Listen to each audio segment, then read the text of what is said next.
Hmm. Hello, hello, hello, hello. How are you all doing?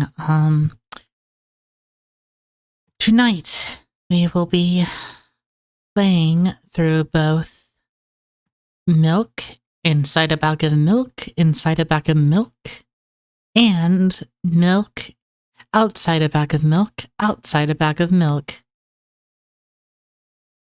Both of these games are pretty important to me. Even though they're both kind of short. Like, I'm planning on beating both of them, in just one stream. Though, I do think I'll have something to say. Some anecdotes. Anyway, let's get started. Switch over. Yep, got the first one pulled up. Start out in English.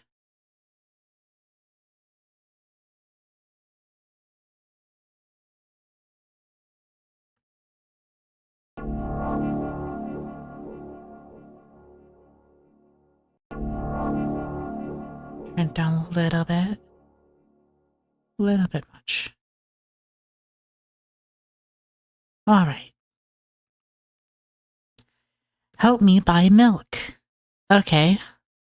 Write down your name.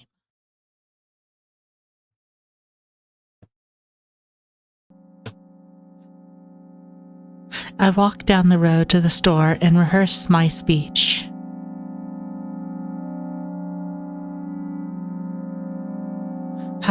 Yeah, that's still pretty loud. 1 second. There we go. Those, let's see. That should be good on the levels. It's going to be pretty loud for me, but don't worry about it. It's been so long since I've been out of the house that I completely forgot what words to say when entering a store. I'm going to the store. Who are you talking to? I'm imagining as if I were a character in a game. What if it helps me gather my thoughts? What game? Well, you know. There are games where you can see the character's thoughts right on the screen, you know? So I thought, if someone is reading my mind, I need to be very focused so I don't blurt out too much. Haha. Yeah. I gotta worry about how people, like, totally would read my mind. Haha. People would totally read my mind and tell what I'm thinking if I was thinking something weird. Haha.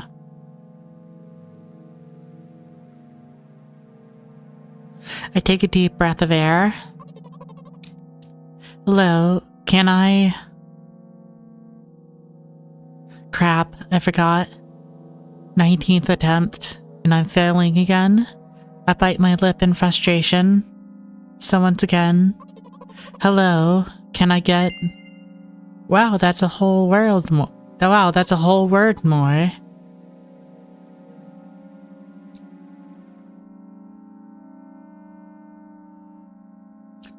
Thank you. I'm trying my best.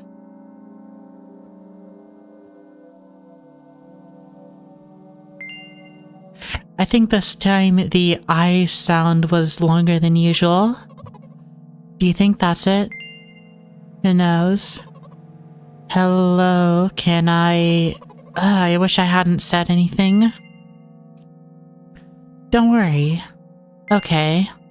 By the way, you've been walking with your left foot on the pavement and your right foot on the grass for a full minute now. What? My right foot is frozen in the air. How much?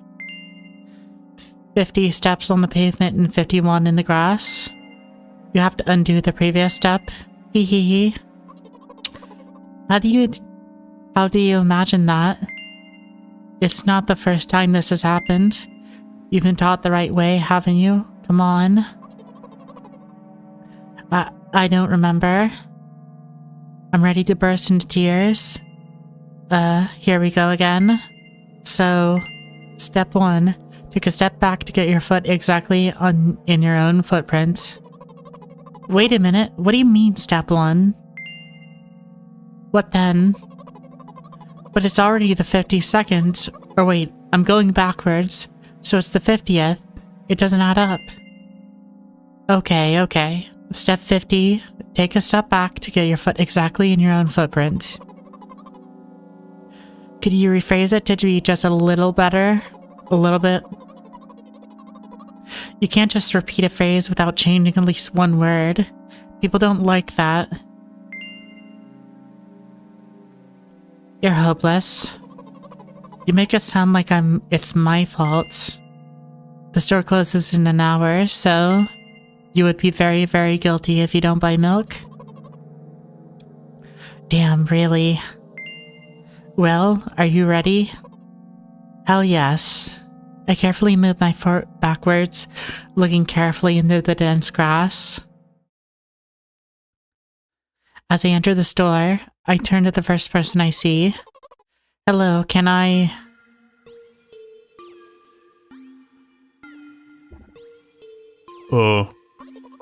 Excuse me, what? Excuse me, what? Excuse me, what? Excuse me, what? Excuse me, what? You shouldn't have done that. He's obviously not going to change his lines. You run the risk of ending up in this endless loop. Excuse me, what? Excuse me, what? Excuse me, what? Excuse me, what? Excuse me, what? What? What's he trying to tell you? He's trying to scare me. But how does he know that I'm terrified of the letter O?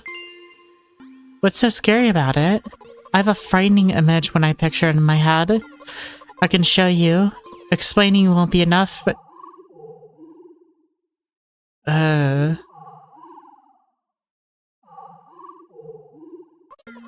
Something like that. So I'll just continue to ignore his question. What? What? What? What? I gather my will into a fist.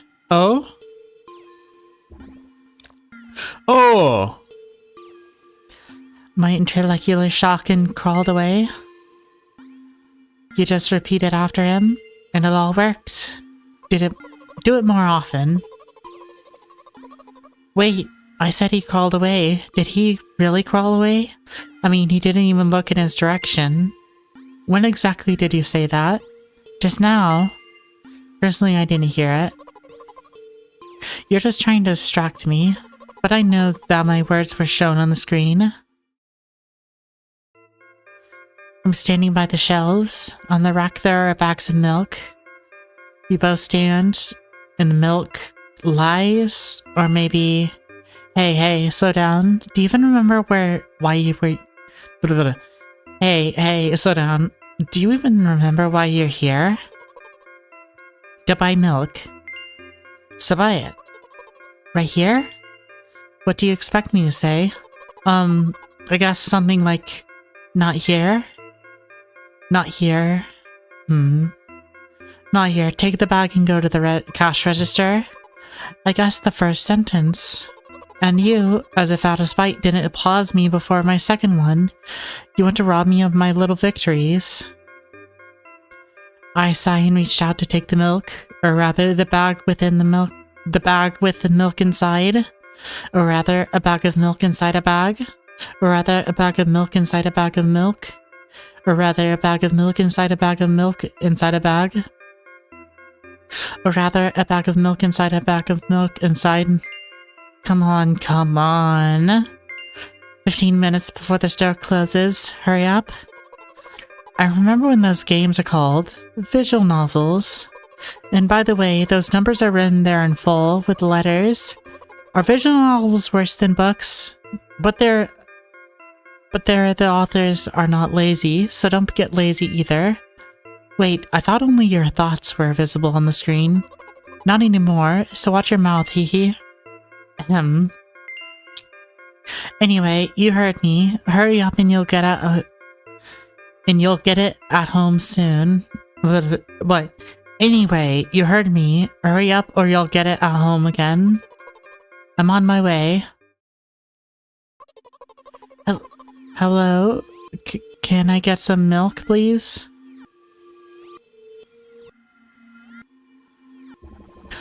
You have it. Give. Put the weighty bag on the register. Of course, not just the bag, but the milk too. Can I have it, please? No. Please? No. But please, Mom will throw me out of the window if I get back without milk. No. But why not? Give more. But I don't have anything else. Hey. What? Pay for the milk. Really? What do I do without you? I took a crumpled bill out of my pocket and handed it to the cashier. He starts to carefully examine it. It took about 2 days before he nodded and contentedly and put it in the cash register. Thank you. Goodbye. I walk down a familiar street past a gas station. A bag of milk unpleasantly tugs at my hand, reminding me of the days when I was in physical therapy. By the way, they gave me a bag at the checkout, so now I'm carrying a bag of milk in another bag. Don't think of anything of it. I just love the pyramidal structure of verbal constructions. The gas station is getting closer. How are you feeling? Thank you for your interest. I feel like a mile-long bar of ice cream. What's that supposed to mean? As if I tell you. But I'm really interested. Well, look, the ratio of water to milk and the volume of air occupied by me is about 30-1. And yeah, ice cream is not the best, unless you want to drink more than eat. Anyway, the road from the store to the gas station is a stick, and the road from the gas station to home is ice cream. During today's walk, my body has been to every part of this path. Simple math. I see. I feel movement under my feet, asphalt grains, petrol stains. I'm trying to keep my balance. And how do people move over something as uneven as the city plane? Gently, heel, toe. I couldn't in my mind every meter of the path I walk. I even close my eyes for more concentration. Hey, watch out. Huh? I incautiously take a sharp step to the side. At that moment, a huge bear rushes past me with a wild screech. Hey, I'm blocking you. I cast a reproachful glance at the safely departed giant, its red eyes, in turn looking at me with mockery. Did you see that? How brazen. It was a truck. Oh, really? Although, if you think about it, are there any bears with eyes on the back of their heads? You could have died. Come on, are you saying something would seriously want to kill an innocent girl carrying a bag of milk? The world is a cruel and dangerous place. I'm not in the world you're talking about.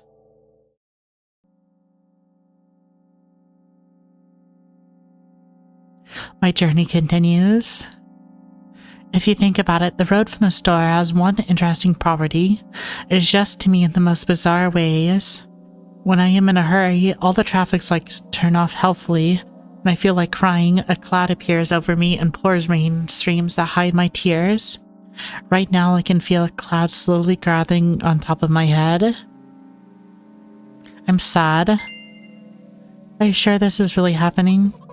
What else could it be? Has that ever occurred to you that it's all just in your head? That's not what the manual said at all. Apparently these pills don't work for me either. The pills have nothing to do with it. Please, I just want to get home and go to bed.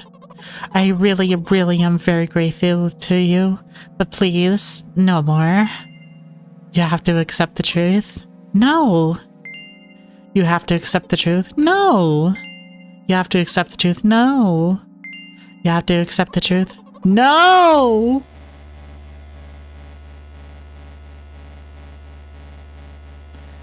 Looks like the Gestalt doesn't help me at all. I guess I'll try something else next time. Let's try again.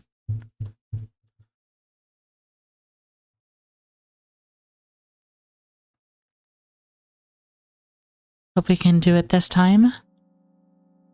See.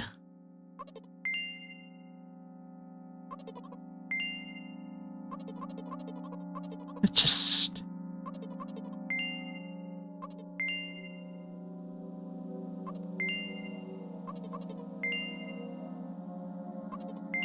Yeah, I might have been a bit, mean to her.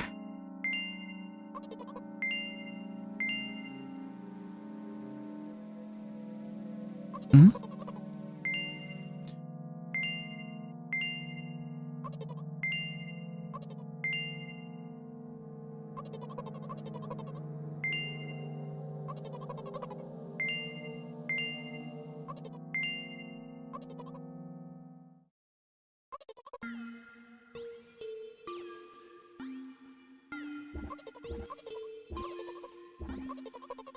You know, it's interesting. Looking at this creature, you can kind of... It's kind of hard to tell where exactly the eyes are meant to be exactly. Like, the way it shakes, you can see that this is transparent. And then this is a shadow. But it has these two dots here and here. So it's almost hard to tell which is the face.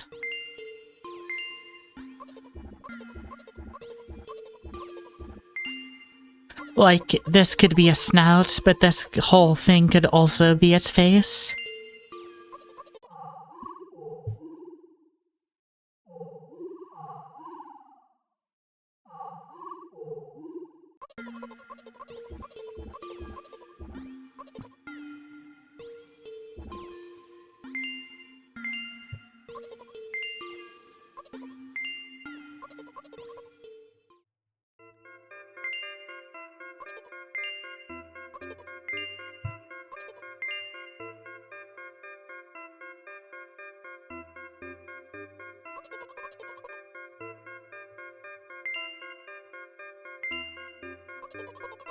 Mm.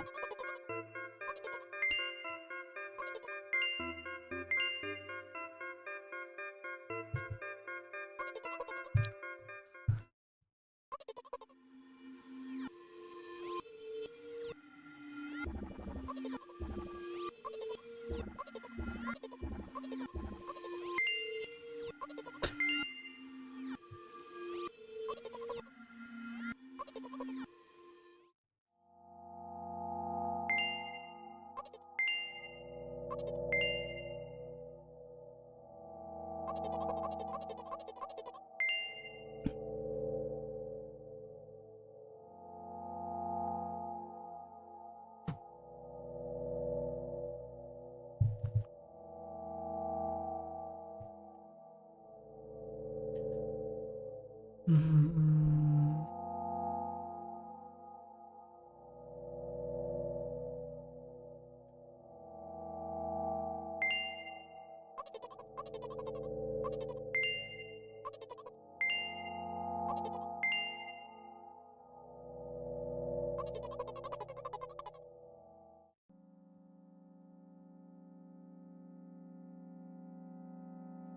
Let's see.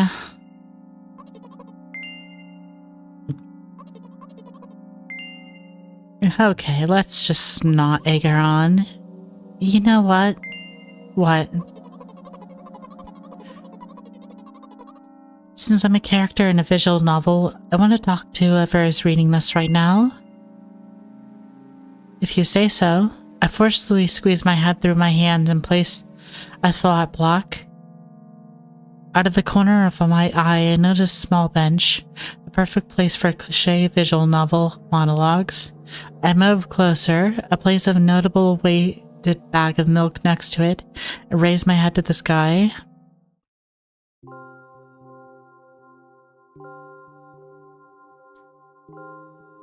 Listen, I'm a little embarrassed, haha. I realize that I'm going crazy. The medications are becoming less and less effective, so ultimately things will happen painlessly, I hope. You know what I'm thinking about? Milk. I'll be honest with you and expect the same from you, please. What do you think I'm thinking about?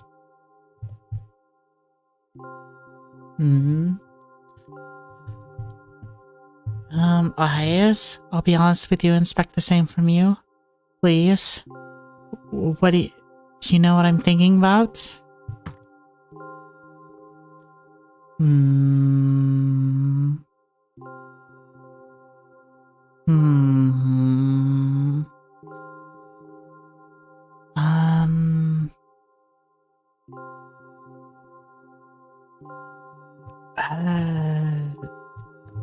Pills?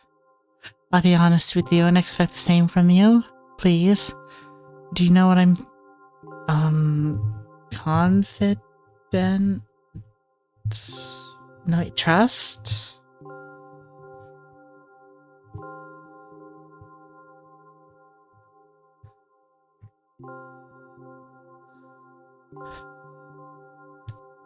Help?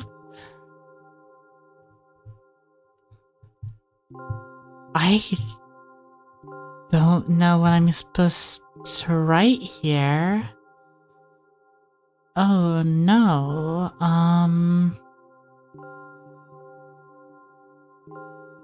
huh?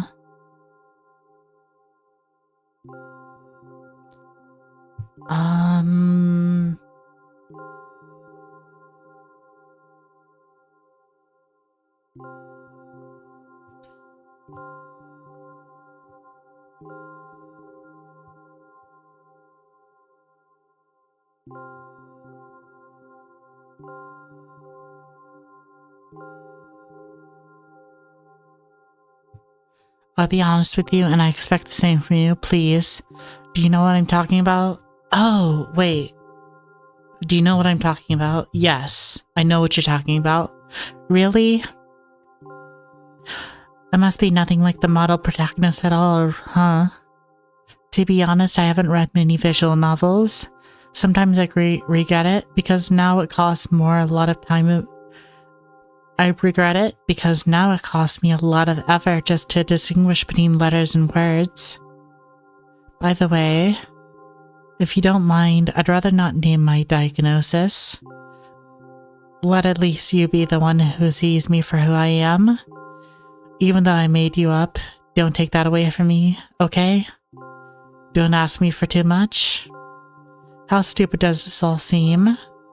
From the very beginning, you've been following me, reading my delusional thoughts, hearing my silly conversations. I must seem crazy and weird to you. Haha. What is it like to see the world through my eyes? Ever since, something happened, all I see is red blood everywhere. No, don't worry about me. I got used to it a long time ago. Additionally, I've even forgotten what other colors look like. Come on, haha. Those monsters from the store, they didn't scare me at all. After all, I know they won't hurt me. Sometimes I think they themselves are afraid of me. Can you imagine that? By the way, if you want to ask me what happened, please don't. Promise? Yes. Really? Of course, you couldn't help but ask. In the end, I was just talking to myself. Sooner or later, I would have brought it up. So you're really that interested in what's happened to me? I won't waste time. What do you see?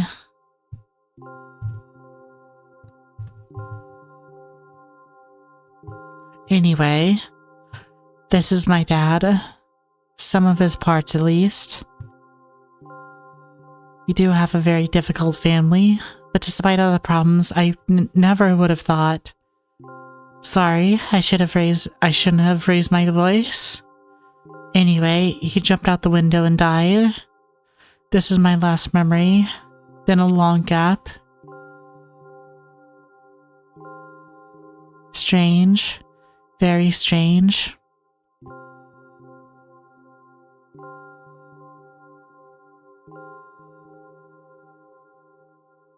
Today is the first time I've ever been able to buy something in the store without a major incident. Of course, the medicine helped me, however, I think it's more your merit. I keep thinking we mustn't screw it up in front of the reader, or, oh my god, what will we think? Haha. I didn't know why I decided to become a visual novel character for the sake of going to the store today, but it clearly paid off. Thank you. By the way, it seems to me that there are some boundaries in our communication. That's how I like it.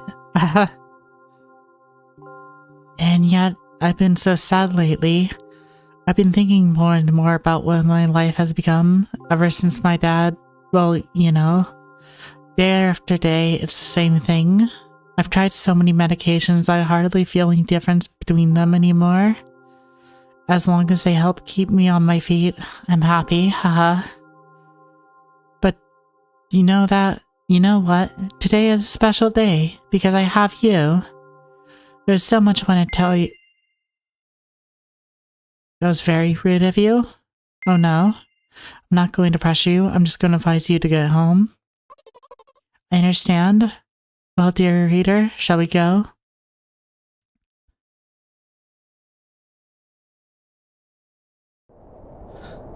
When I get to my floor, I hang over the railing, repeating this action every day like a ritual. I stopped being afraid of heights altogether. A few minutes ago, the effects of the medicine finally wore off, so I just enjoyed the blissful silence. When I am under the influence of drugs, terrible and unpleasant melodies sound in my head, mixed with the sounds of the world around me. They create a terrible dissonance in my head. I turn around and go to my apartment.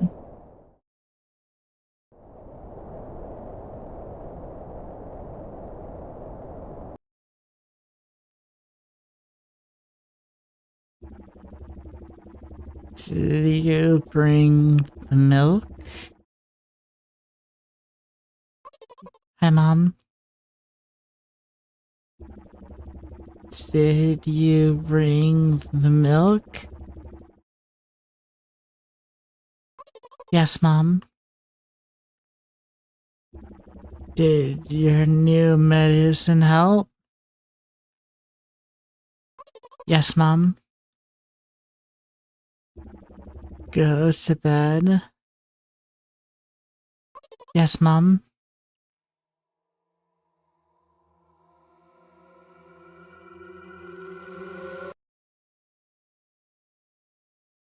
And that was milk inside a bag of milk inside a bag of milk.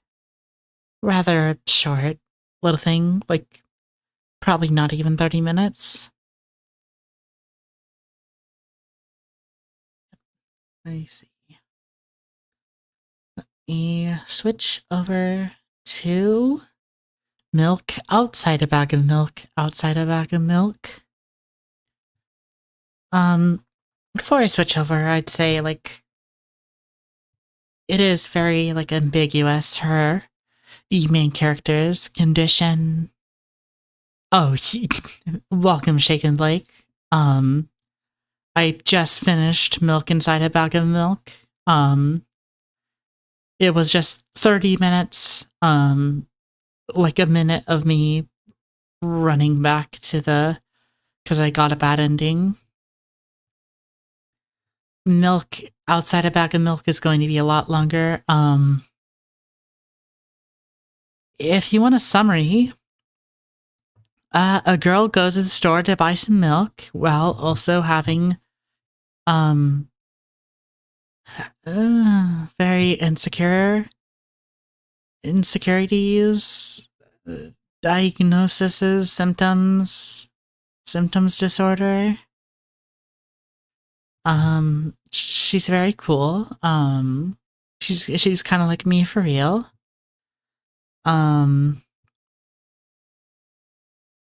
Yeah. We can move over to. I mean, I don't really have anything else to say. I can't exactly just run through that again. It'd take a bit of time to run through it again. Maybe if we have some time over, if we have good time, I'll move over and run it again. Anyway, English again.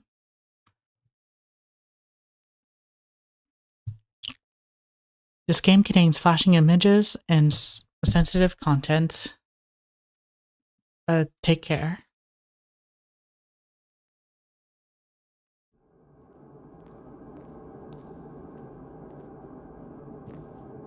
Full cinema.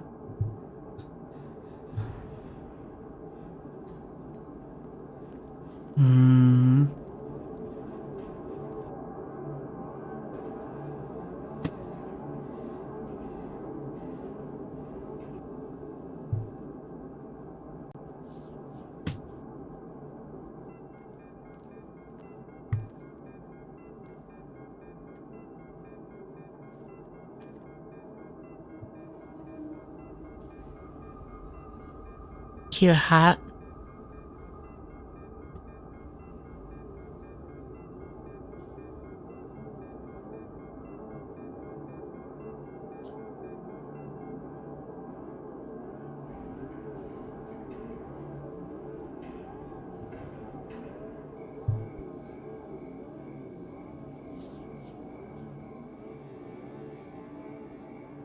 It won't take much time. What do you see? I'm not gonna voice over that, actually. Sort of speaks for herself.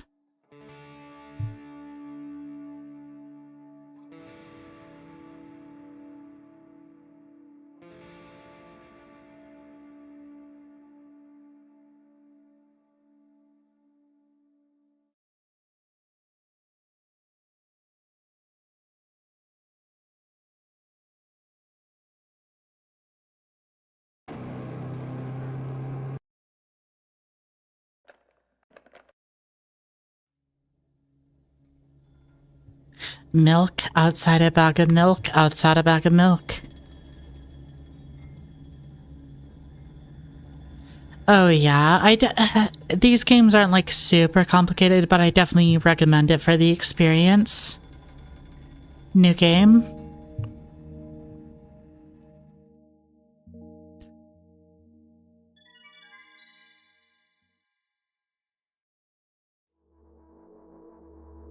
Oh, I love this art. I'm walking to my room, trying not to look around. Playful shadows dance around me here and there. They dash all over the walls, the ceiling. One of those shadows whizzes past me, touching my face ever so slightly. I smile and continue walking, paying it no mind. Sometimes it's so easy to lose self-control and track of time, spinning in a joyful dance. But I'm in a bit of a hurry here. Mom told me to go to bed.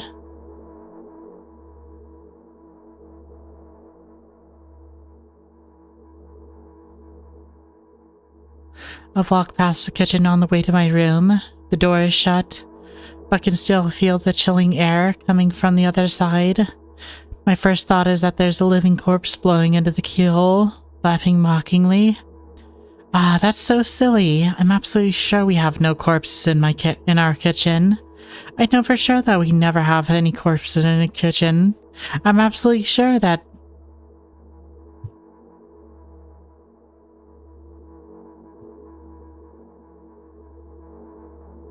I break into a run and dash towards the closing door. The shadows intensely intensify their chaotic dance. Are they trying to stop me or calm me down? I don't know. It doesn't matter right now. Don't you get it? I wave my hands around as I run, trying to chase away my annoying pursuers, but then I suddenly realize that I won't be able to stop in time. I've got no other choice but to break the door now. If there's somebody inside, I'll surely scare them to death. But wait, how can I scare to death someone who's already dead? What if it actually revives them? No, I don't want that. What do I do? I couldn't fully complete my thought when my shoulder hit the door and it flew open.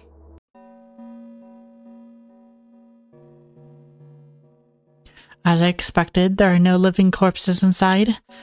But there was a bag of milk I bought today, sitting right in the middle of the table, watching me with his unblinking eyes. I stare back. Nothing happens. Although, what exactly did I expect? Gratitude? Have I done exactly that? Have I done something that warranted it? A bag of milk probably doesn't care whether it's on the shelf in the store or in the table in my mom's kitchen. On the other hand, nobody would drink milk inside the store, which means I took it from the safest place in the world and into the scary unknown. I'm so sorry, you poor thing.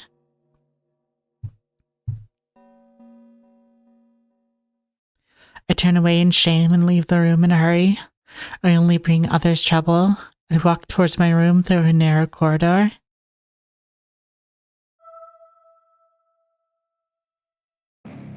I meet a familiar, formless creature at the door. It locks me in its clutches and starts sniffing every inch of my body, like a hungry dog. I'm not struggling. I know it's useless. I just stay silent, doors tight grip that stops me from moving.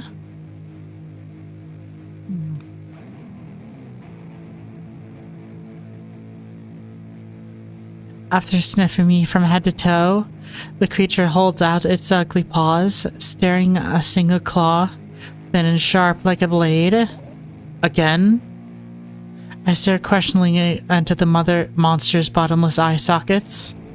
Don't move. The creature squeezes my arm until my veins start bulging. I just keep staring into the black cavities where its eyes should be, ignoring all pain. I promised so many times. Stay put. The moment it says that, its claw pierces my arm. I don't feel anything other than it barely discernible crawling under my skin in the ring of it tightly spring sinews. But then the claw injects the venom into me. It hurts. A white veil appears in front of my eyes. My fingers cramp and start twitching frantically. I lose control over my body and slowly slide to the floor, just like last time, but why? Why do I feel so hot? I feel my blood boiling up. Strong shivers run through my body, paralyzing every single cell, while my veins and arteries heat up, almost bursting from the pressure. I try screaming, but instead of producing words, I vomit thick, milky foam. The creature notices it and throws itself at me in anger, grabbing me by the throat while keeping the poisonous claw inside my arm. Kill me, kill me. Hysterical screams resound through the corridor. In a fit of madness, the creature starts scratching my neck. Bright splashes fly everywhere, hitting the walls with a loud sound. I try to imprint where every drop fell in my memory, so I could gather them all later. I need to remember. I need a new wave of pain rushes over me. Everything turns pitch black in an instant.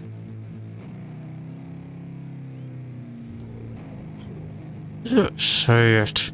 You'll never drink milk ever again. Say it. I'll never drink milk ever again. Say it again. I'll never drink milk ever again. I'll never drink milk ever again.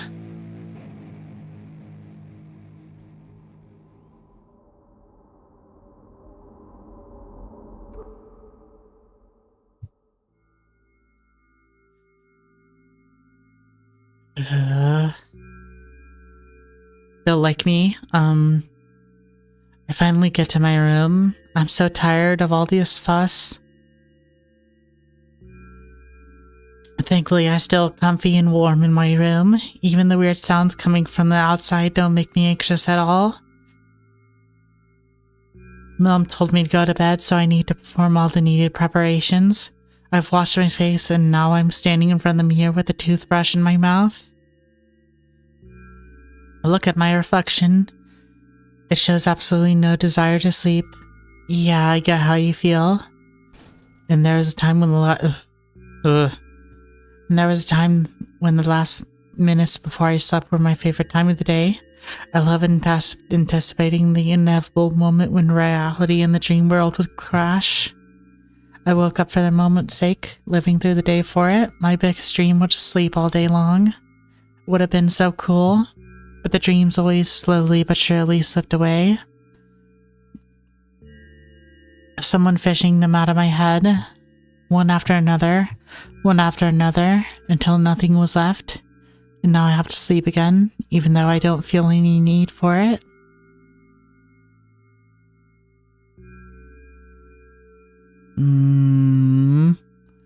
After finishing with my face, I usually reach out for my pills. It's funny, but I have no idea how they work separately since I always swallow them as a bunch without thinking. Now I want to have a better look at them, to twirl it between my fingers, to chew on it. I'll do anything to solve for just a little bit more time. A smooth, protruding red capsule is looking at me. It's covered in a murky, semi-transparent film, but I can still discern its contents. So what do we have inside you? I gently press on the capsule with both sides, and to my surprise, it turns out to be soft and squishy. I press harder and the capsule pops. Sticky red liquid pours out. Filthy, filthy. The pill flies straight to the waste bin, and I start rigorously washing my hands. No, there's no way I'm drinking that. Next to the flat pill is the same blood red color. There are some letters printed on it. Oh, I get it. This is the medicine that makes me really sleepy. But it's not the type of sleep I want. That's not it at all. It's fake. No. I don't want to look at it. The pill flies into the waste bin as well. The next half hour goes into a similar fashion. I study every pill from all sides, and then I find a reason not to swallow it. I invent my own medicine instead and enjoy swallowing them one after another, letting myself drown in the healing effects. Hey, my neck doesn't hurt anymore. Hey, my hand doesn't hurt anymore. Hey, my head doesn't hurt anymore. Hey, my heart doesn't hurt anymore. Hey, my stomach doesn't hurt anymore. Hey, my eyes don't hurt anymore. How come I didn't think this earlier? This is so simple. I need to brag about it to someone right away. But not to my mom. She'll just scold me. She's sure I'm already sleeping anyway. I don't want to disturb her without a reason. I think I'll something to myself. Besides, I really want some small talk. I wonder, who's going to be my conversation partner?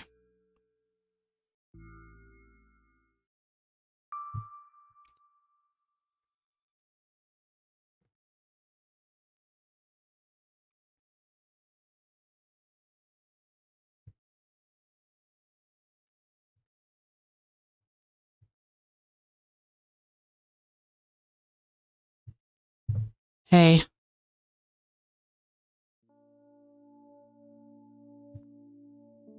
A nice room. Hey, long time no see. Shout out to your fucked up bangs, girl.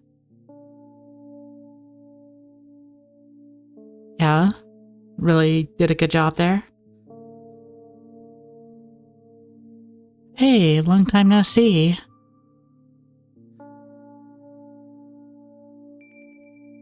You know we're only supposed to meet once per day, right?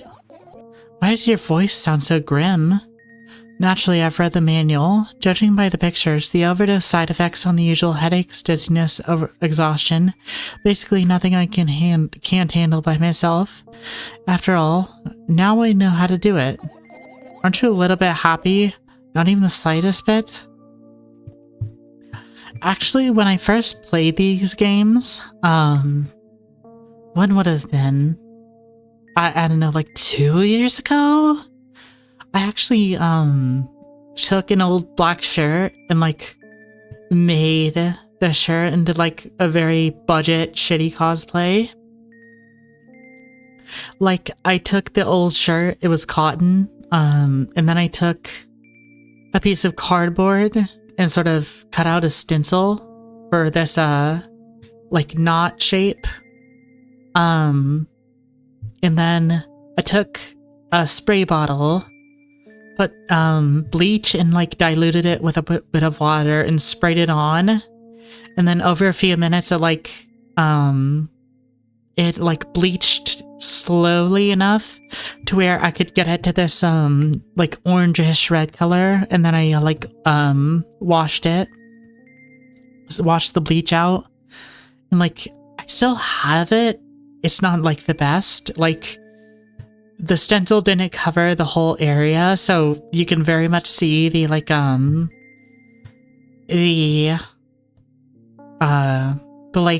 where the spray still like reached over the stencil, so it kind of has this like faint like border of like bleach around it. Yeah, it's I like making stuff for cosplay and like craft stuff, but also sometimes the amateurness shows through. I'm pretty exhausted after today. Well, I guess you are too.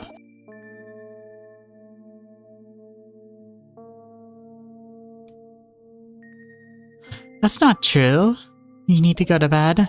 No, you've been in control for way too long already. It's my turn now, alright? I'll just stay silent until the medicine's effects wear off. How about that? Hey, you can't do that. You need to do your best to make me feel better. That's exactly what I'm doing. What a bully. Actually, why am I being worried about this? In reality, I don't need you at all. I'm so energetic and I feel great, which means I could do anything. And you can only watch and agonize over my uselessness. I can't imagine how angry you are right now. What made you so happy all of a sudden? And why would I be sad? Remember yourself a couple of hours ago? I don't know what you mean. Stop lying. Nuh-uh, I still don't understand. Whatever, unlike you, I won't forget that pathetic, snotty girl for a long time. She just whines and whines all the time. Don't try ruining my mood. I want to have fun while we're together, alright? So you're the one calling the shots now? Yeah. Well, let's see how long you can last. We'll see. Yeah. Am I really that pathetic? Say something. I can feel the tears streaming down my cheeks, hanging from my chin and then falling on my clothes, burning holes in them. That was fast, but not unexpected. Hey, at least I tried. Go wash your face, then we'll decide what to do with you.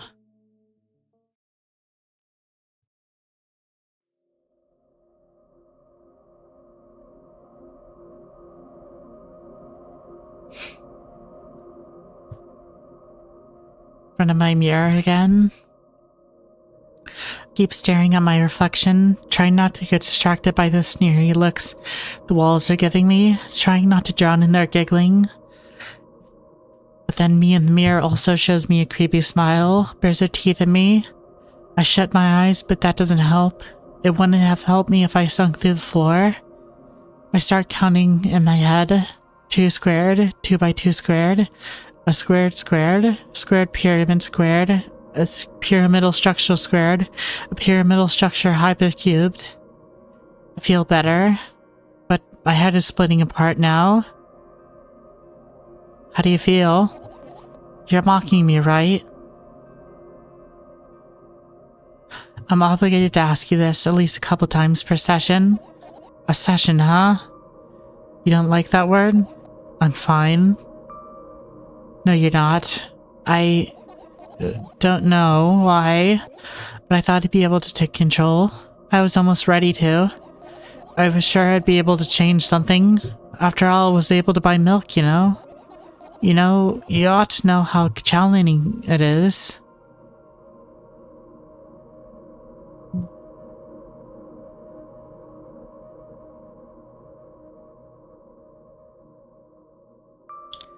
Is that why you threw away the medicine? What a stupid decision, right? Whatever it was your decision. Does it really even matter?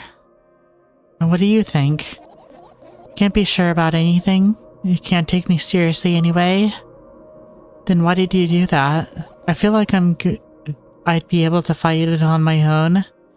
It's true, the pain subsided for a bit at the time, but now I feel it triple in force. It hurts so bad. Just drink your medicine already, or I'll stop talking to you. No, don't abandon me.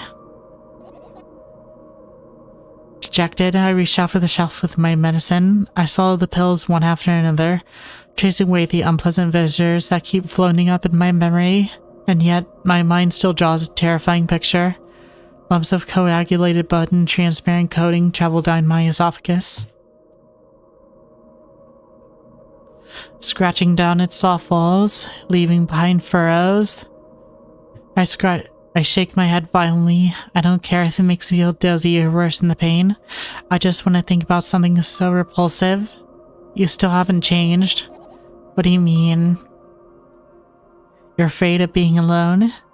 This worries you much more than pain? Yeah, I guess. I toss the last pill into the air and catch it with my mouth.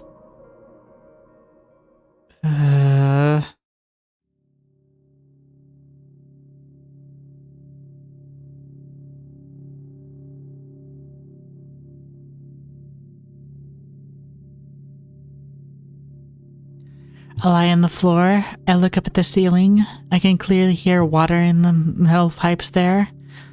I hear the cracking of concrete blocks that will someday surely fall on my head. But I'm not afraid of that at all. I can't imagine my death coming from above. Rather, it's rearing its claws from somewhere below, waiting for me to lose focus.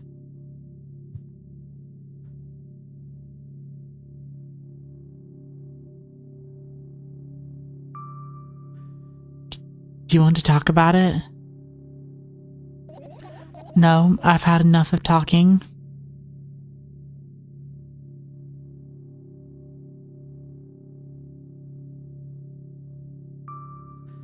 What do you want then?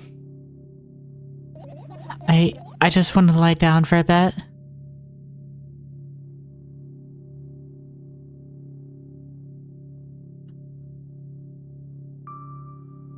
Even if the ceiling is bound to collapse, it won't be today. Can you stay silent, please? I need to get my thoughts in order.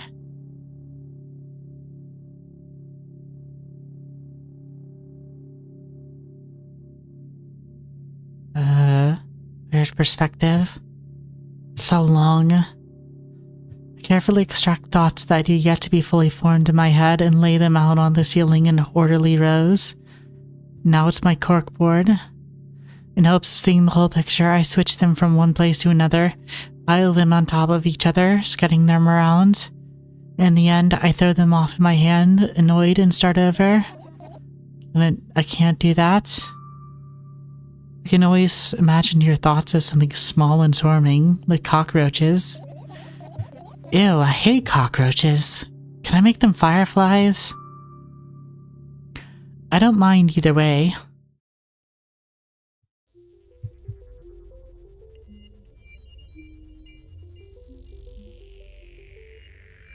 I don't even have time to blink before my thoughts, they're fireflies now, start swirling all over the ceiling of their own accord, forming whimsical patterns.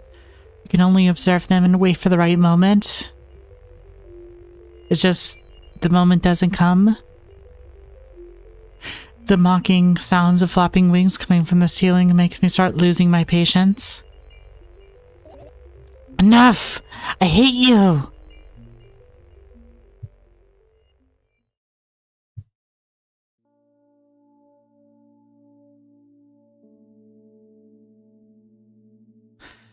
I spring to my feet and scream at the top of my lungs. The fireflies scatter. Oops. No way. Unstable behavior makes you look bad? I don't give a damn. So that doesn't bother you? Should it?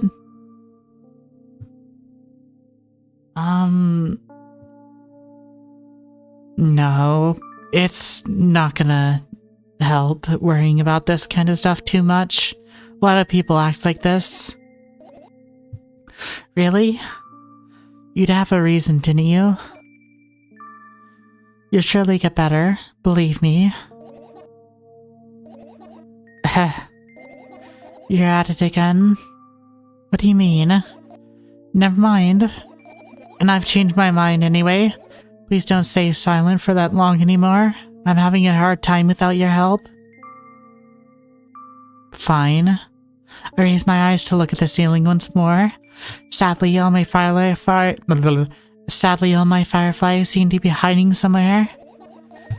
I need to find them. Forget about them and go to bed. No, you don't get it. If I'm thinking about something, I need to finish my thoughts, or else...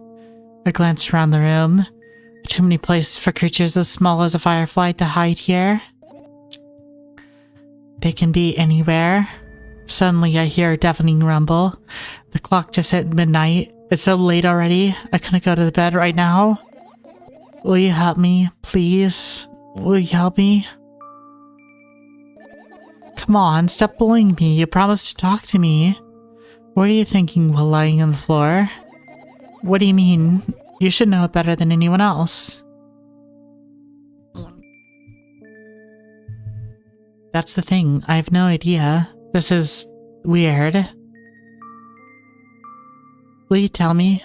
I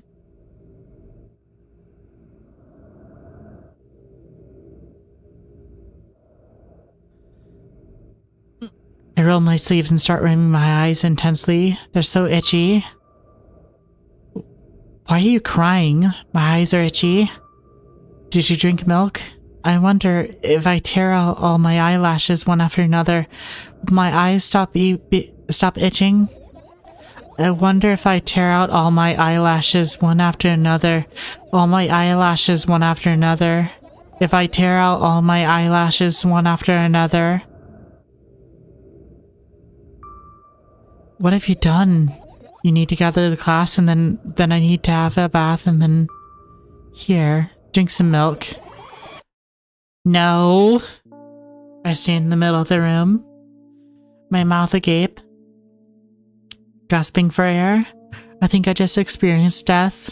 I don't know any other way to explain what happened. That was surely something. Will you tell me or not?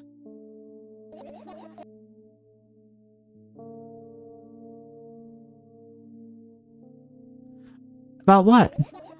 Let's look for the fireflies instead.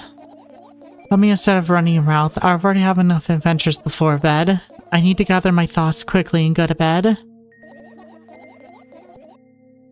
Gape. My thoughts are hiding from me, haha. To be honest, I have no idea where to look for them. Me neither. I guess we'll have to tear the whole place apart. No, and no. If I even the smallest amount of mess is here, I'll feel really bad. Other things I should stay in their places, that's it. Why? Are you trying to come up with a reason, aren't you?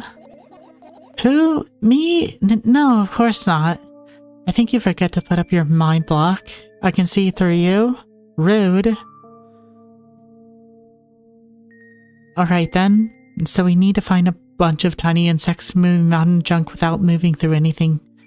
Even an inch. Yeah. Oh my. I have an idea. Last time, becoming a visual novel character helped me achieve my goal. Now I want to become a point-and-click adventure game character. You know, those games have moments when you can just look at different objects and something inevitably happens. It sounds so fun. And what about the things you use regularly? Do you refuse to touch them as well? I'd make it even more interesting. This is so childish. And I want to know what's the best part? You'll be the one doing it. Oh no. Oh yes? Start panicking as soon as I get in a multiple choice situation? I'll just keep changing my mind and end up crying and running away? Do you want that to happen? You're such a handful. You're already proven that you're able to make decisions. Why not continue on that road? Come on, don't be so boring. I was just teasing you. You don't have to bear the whole burden asking for help for a reasonable decision too. Let's begin already. I go to the middle of the room and look around. Should I hide if I was a tiny firefly? Oh, this is so thrilling. My heart gets warmer from the pleasant anticipation. Hey, what? Look down. For a moment, a small ball of light and warmth crawls from under the sweater. Wowee! Wowee!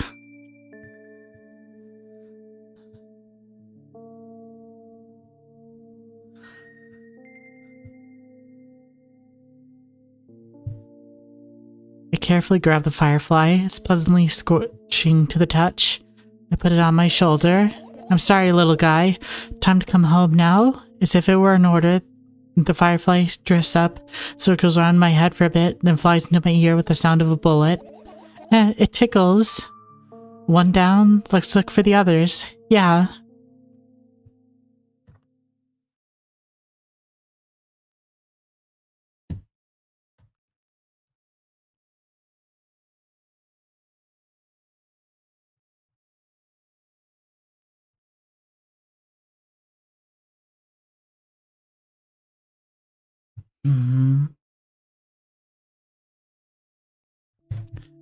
It's my sleeping bag.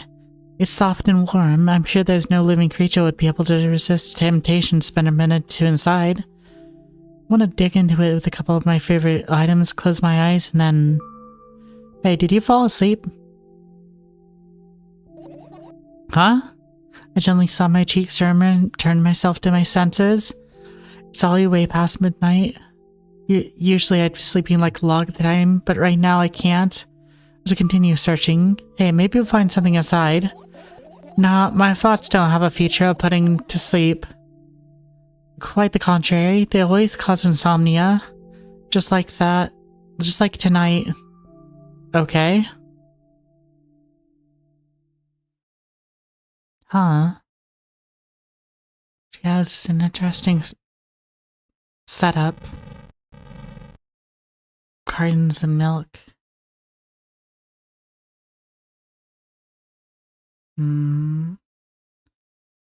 See. Plants. Right, insects enjoy pollinating the flowers and stuff like that.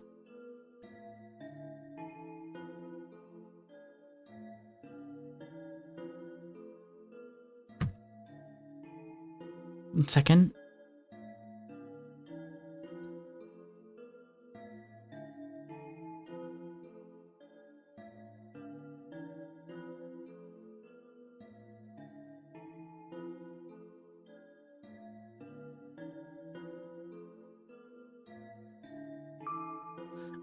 Yeah, I guess. I get close to the flower shelf and sniff around. The smell of dust and cardboard and death. You know those plants are long dead, right? I'm not sure a dead plant will be able to attract any insects. Well, we kind of don't have a choice here, you know? Still, you're right, let's continue searching. Why don't you just throw them out? Aren't you listening to me at all?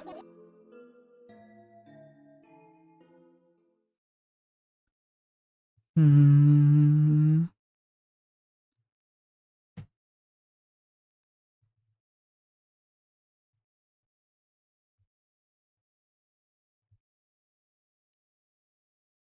Hmm...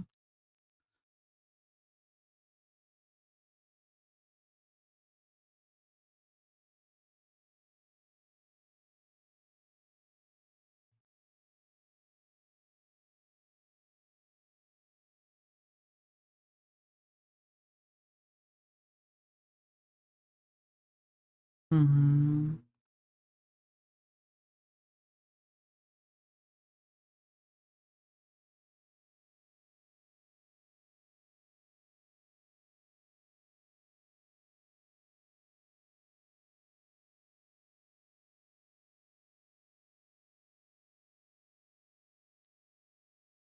Hmm...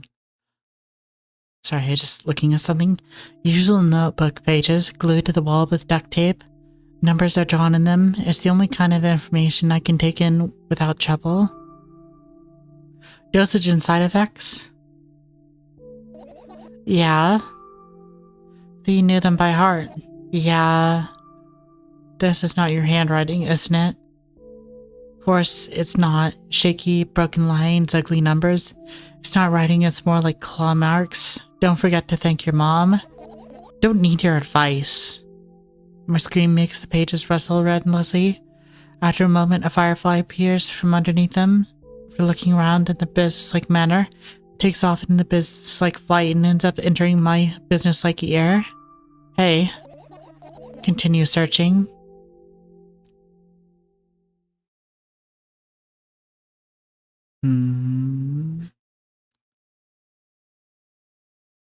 Can I?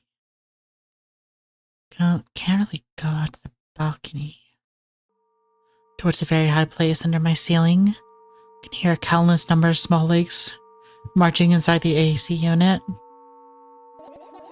Oh, well, what happens? Fireflies can't be friends with cockroaches. You'd better look somewhere else. Have you forgotten? You're the one who told me to think of my thoughts as cockroaches. Yes, but they can become fireflies afterwards. But cockroaches don't disappear just like that. So they occupy this place. Do you understand now? I'll pretend I do. What is that? What's this?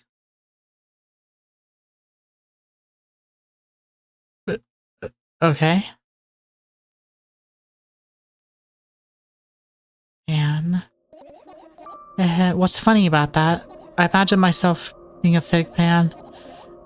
I'd be so jealous. The only thing preventing it from flying is a cage it's locked in. And the cable. It's like an inmate if you think about it. It's so sad. Yeah, let's continue searching.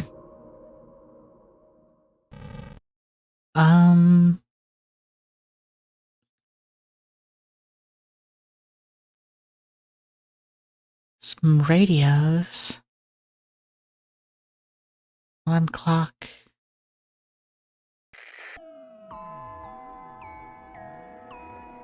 Not gonna turn that on. It's not easy to get out of here, huh?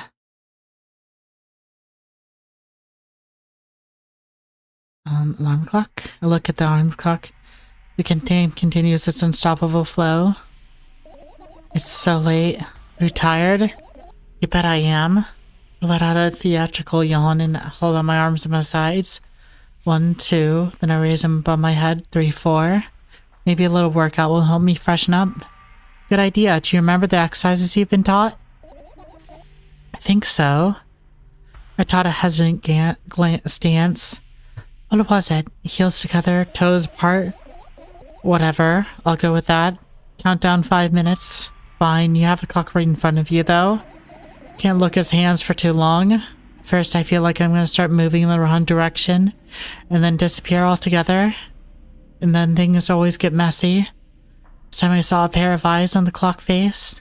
And also, I used to hear voices back in the day. They pleaded for help, I think. What, a mess? Truly a mess? It was a mess, right? A mess? Well, are you counting down? Oh my god, finally. What do you mean? I was trying to get through to you for half an hour. Huh? Forget it. Do you see the firefly? No. Let's continue searching then.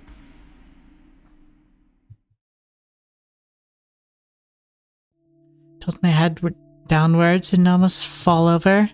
The closet is hanging above the ceiling, at least 300 feet off the floor. Are you joking? Even though it's my room, it's not everything here is for me to use. Whatever. I don't even care. Yeah, I don't care at all. Like, totally. I'm definitely not worried. Not even the little bit. Not even a smidgen of the little bit. Not even for 1,000th of a percent. That's how much I don't care. Hey, I'm not even done telling you how much I don't care. From this moment on, I'm ignoring you. Oh no, you don't. Then act normal.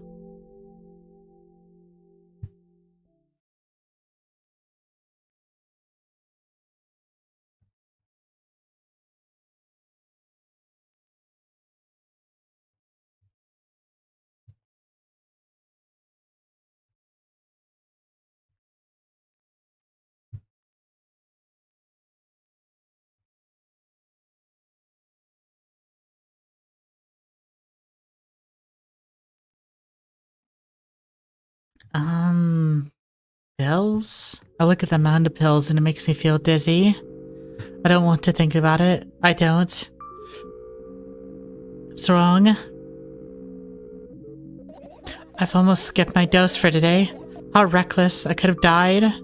Hey, calm down. You've already fixed that. Yes, because you ordered me to. Is that an accusation? Of course not. It was what saved me. Well, that's reasonable. I heave a deep sigh, come closer and extend my hand.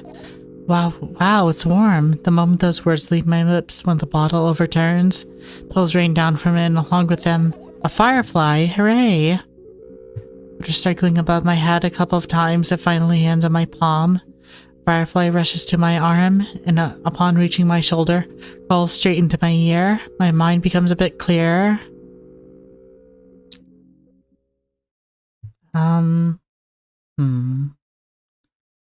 Search there. Turn my eyes toward an inconspicuous shelf in the mirror. There's a glass with a toothbrush sitting on it and a small towel hanging nearby. What a wonderful sight.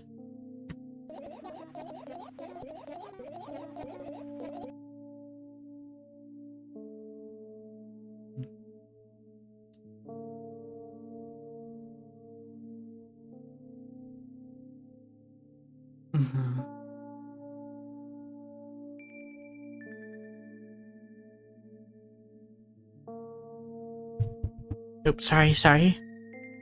Scratching my hand.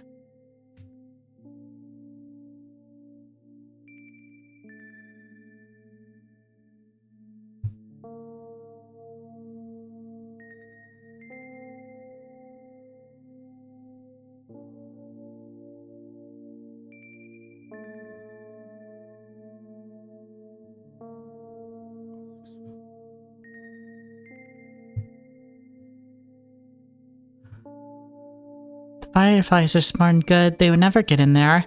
They know about personal hygiene. Okay, let's look somewhere else. I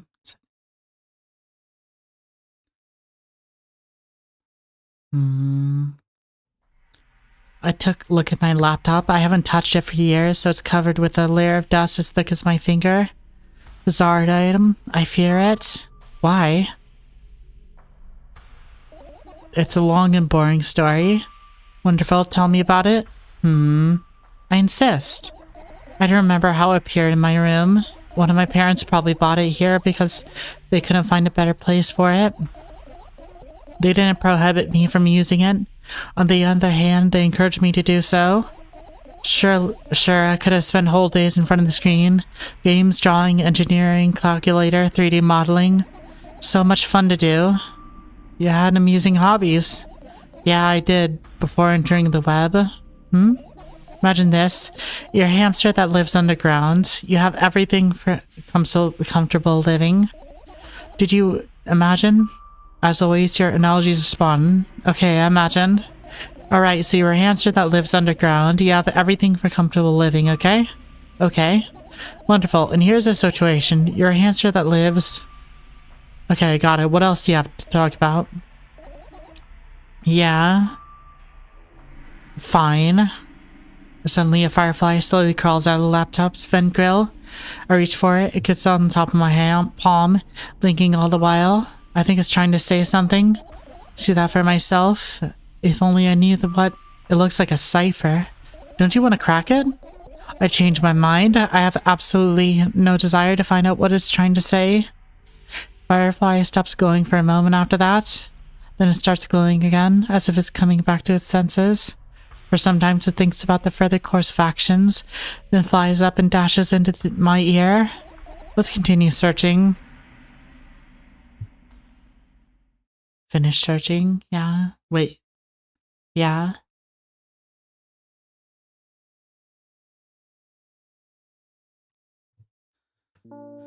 I've managed to gather my thoughts, but something still worries me.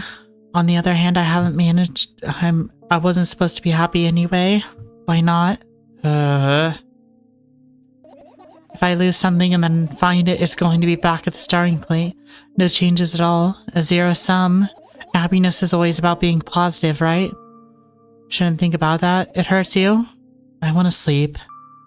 How about you get some fresh air before sleeping? What do you mean? Well, go to the balcony. Breathe in some air. Somehow those words trigger a pain attack in me. I subconsciously step away from the balcony. I don't think it's a good idea. Why? This may sound silly, but I feel like someone is watching me. Alright, let's stay here then. Yeah. What are you going to do? What's with this silly question? I'm going to sleep, of course. Hobby on that tomorrow will only come after a year or a decade. Imagining myself to be outside of my mortal shell, but at the same time still being me. Ridiculous, like milk outside a bag of milk. And yet, you don't have to talk out loud for me to understand that you're worried about me. We know that already. I also know that our time is running short. You won't take another pill? Of course not. I won't take it tomorrow either. And the day after tomorrow? Never ever? Just a goodbye then? No. Have one more small favor to ask. A really, really small one. What is it? I blurted out way too much today. A lot of stuff I'm going to forget forever. Don't blame you, but was it really necessary? We'll see tomorrow? No, I wouldn't be able to sleep like this. Fine, what's the favor? I nervously scratch my wrist and bite my lower lip. Wait a minute, you're afraid to tell me? Yes. You're also scared that something bad might happen if I tell you? I'm also scared of what will happen. When something bad happens, something way worse will happen. Stop it, I get it already. Still, I won't leave you alone until you tell me. Bully. No, you.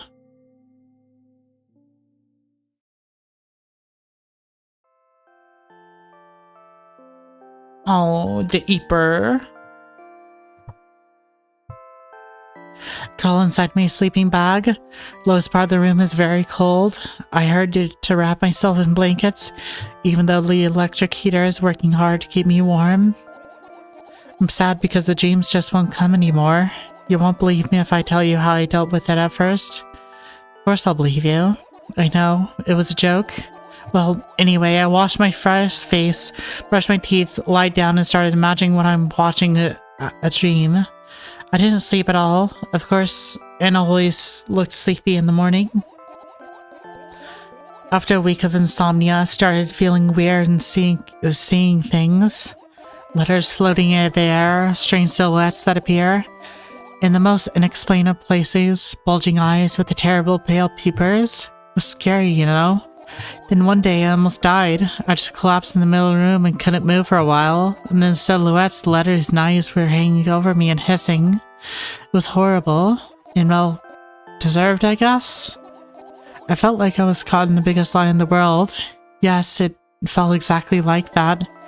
After that it stopped. But the silhouettes, the letters, and eyes stayed there. I guess they like this place? They always follow my wake, peeping at me, and I'm kind of scared of them, can't even argue with them.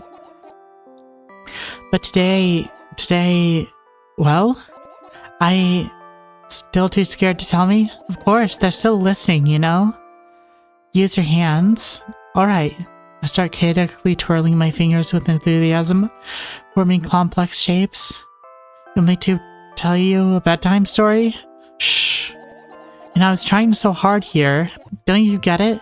They'll hear you. Relax, nobody can hear you.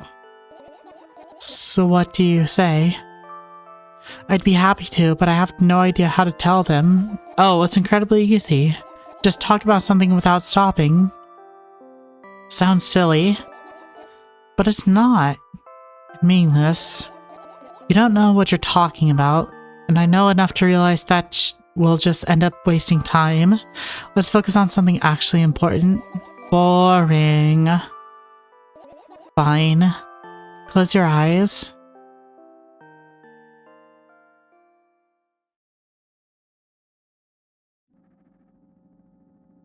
Here again. I wake up on a wooden bench. In front of me lies a narrow, dimly lit alley. An awfully familiar road. Where could I have seen it? Finally. hear a voice coming from the side. I turn around and see a boy with a weird expression on his face. You're late. Who are you? The boy blinks in bewilderment. We're not going anywhere like this. Try again. Then he takes a deep breath. You are late. Stare at him, confused. He stares back, also confused. Sorry? The boy nods, satisfied. See? Much better. Do you have a name? My name's Tresca. Give the brat an evaluating look. He's so young and already coming at me with questions like that. Name of your business. And besides, will anyone tell me what I'm doing here?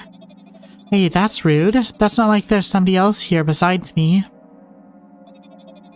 Haven't they told you anything? I know all there is to know, for one. About what? You're obligated to escort me to the store. Tresca says that and strikes a victory pose. No way I'm doing that. You don't understand the refusal is futile. Well, aren't you full of yourself? I'm serious. I'm not the one who decided that. Do you think I'm delighted with your company? He's weird, constantly shifting between happiness, sadness, loudness, silence. He's a wacko, and his name is Stupid. Are we going or what? We can go, and I need to think. I'd be happy to, but I don't know the way. Tresca puts on a cunning smile. I bite my lower lip in frustration. I'll be honest with you, I don't like you. I simply burst out laughing in reply. I do like you, though. Then he grabs my hand without hesitation. I don't even have time to retort. Lead the way. Our trip to the store went fine, if not for the fact that Tresca was walking way faster than me. And on the other hand, at times he stopped abruptly and went backwards, studying the ground underneath his feet. In the end, the trip took a lot longer than it should. After reaching the store's doors, we were greeted by a sign. We're closing in 20 minutes. The bright idea to indicate their working hours in this way. They probably have special staff for this. Somebody who runs to change the sign every 5 minutes. It's convenient. Are you joking? Yeah. You're so annoying. It's so much better than being boring. How old are you, by the way? None of your business. Ah, and what's your name? None of your business. I was ready to slap the living hell out of this brat, but a scary-looking man suddenly appeared behind the glass. He's holding a cardboard sign that says, "We're closing in 15 minutes. Let's go. What are you waiting for?" Oh, huh? Oh, yeah. After a moment, another round of going across the long row of canned products, we realize that we're lost. I can't believe you don't know where they sell milk. Maybe we should ask someone for directions? Sure. Hey, wait up. Tresca lets go of my hand and walks confidently towards one of the few store's customers. The person is standing with the back to us, studying something on the shelf. Hello, can I can't hear neither the second part of his question nor the reply he gets, but my good-for-nothing friend freezes in place, looking the customer straight in the eye. I hurry towards them. Is he yours? The customer talks to me. He speaks with disgust while wearing a scornful expression. If he's yours, please get him away from me. Yes, I'm sorry. I grabbed Tresca's hand and lead him away. He's still looking at the customer, his mouth ajar and eyes popped. He's also shaking. Only when he turned around the corner, Tresca calms down. What was that? I got so scared. He said, "What? No, not again." Suddenly, Tresca starts screaming like crazy. I cover the mouth with my hand. His face is burning. He's crying. Can you act normal? You don't understand? Of course I don't. I don't understand anything. Knowing other people is still wrong, though. This is something you don't understand, it seems. You're mean, Sniff. Who, me? Tresca pushes me away and runs off. Drat. At the end of my vision, I see the store staff hanging to a sign on the door. There you are. I meet Tresca at the cash register. or that I managed to visit the milk department after finding out where it was. Excuse me, hey, you, move. I hear an angry voice coming from the other side of the long queue that was formed after Cheska. I scurry through towards him. What happened? The boy doesn't respond. He just looks at his feet and sniffs. The cashier towers over him. There's a bag of milk lying between us. Is he yours? Yes. Just leaves him home next time. The people in the queue nod in agreement. Pay for the goods, please. Yes, of course. In the waiting fee. What? You heard me. I did, but that's unheard of. Cheska starts giggling all of a sudden over the fact that your son is 2. But you heard me. You know what? In the fit of rage, I throw the blank note at the cashier, much higher value than needed, even counting all the stupid fees, then grab a bag of milk and turn around on my heels, relieving Cheska. We spend the whole trip back in silence. At some point, we end up turning back towards a gas station. There, Cheska finally breaks his silence. Do you like ice cream? No. Okay. Look at the boy's face. A light flickers in his eyes for a brief moment that goes out. You know, he turns away from the path and walks straight towards the highway. With determination, I stare back confused.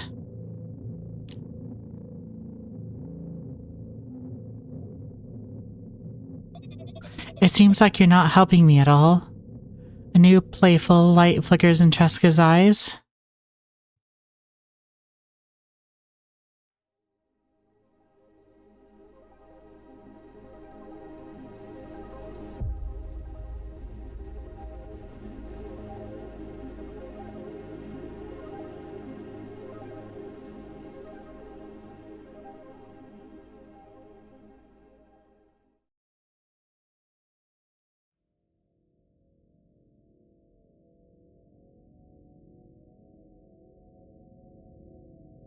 One ending down.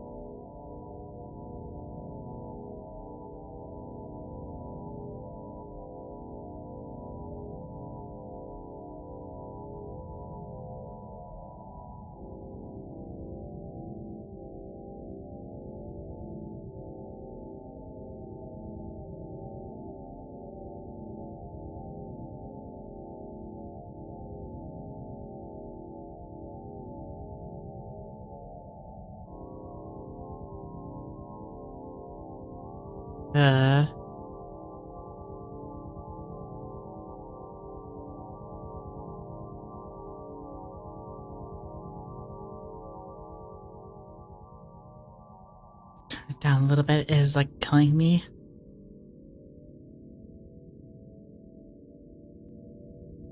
With how high it is for me.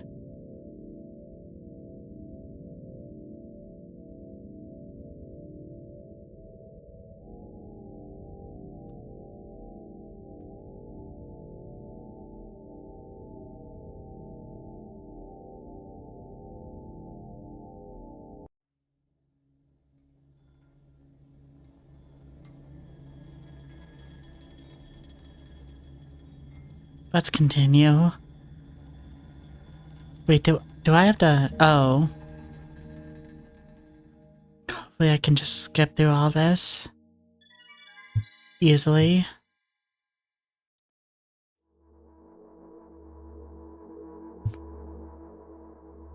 Oh. Okay. Yeah.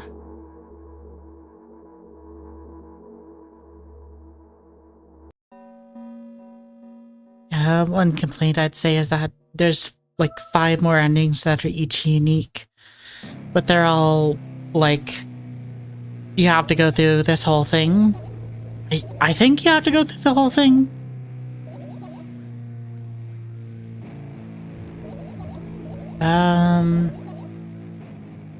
See if I can set up a save once I get into it.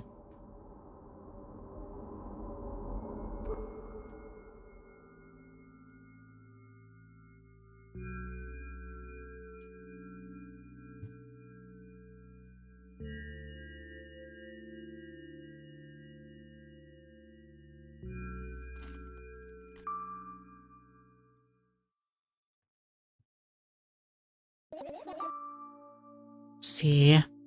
Escape? Save game. Okay. Here we go. See, this doesn't matter.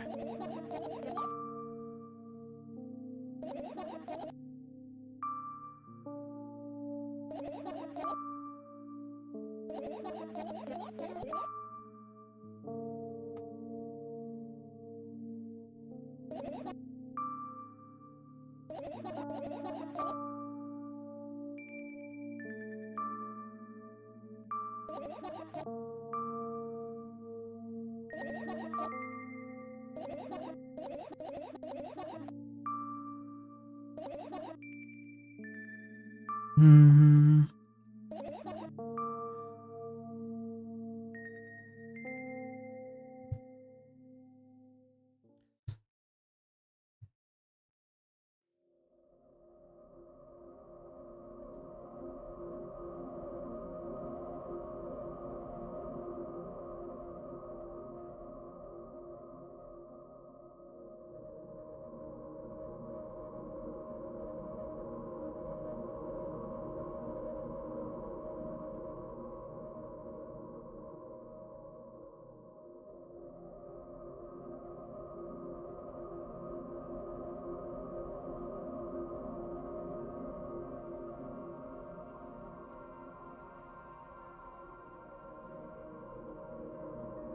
Hmm. How do you feel?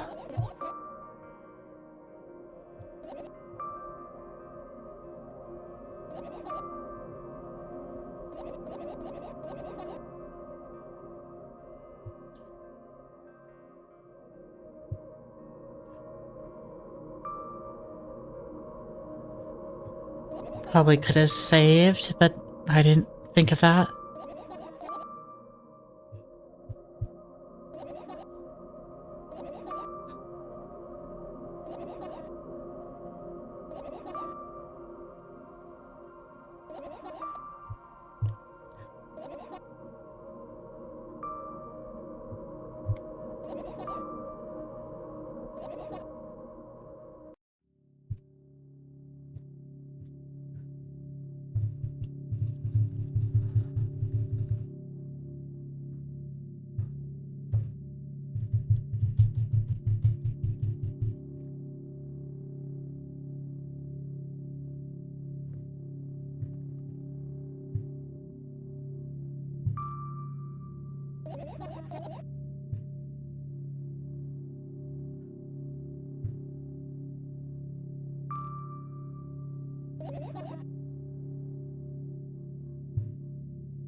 You know, it's interesting how that that dream sequence, it seems to me are the first game, but instead of it being her here, it's instead a boy.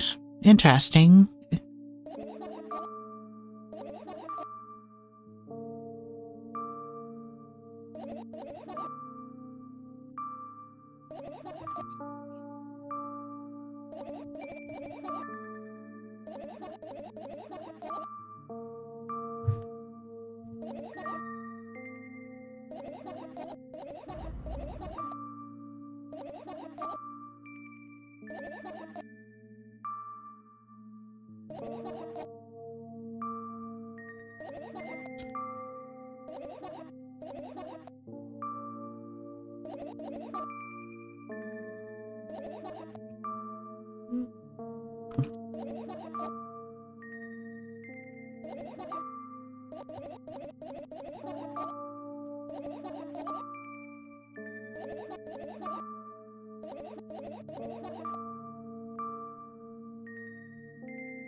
Okay, now I can save and...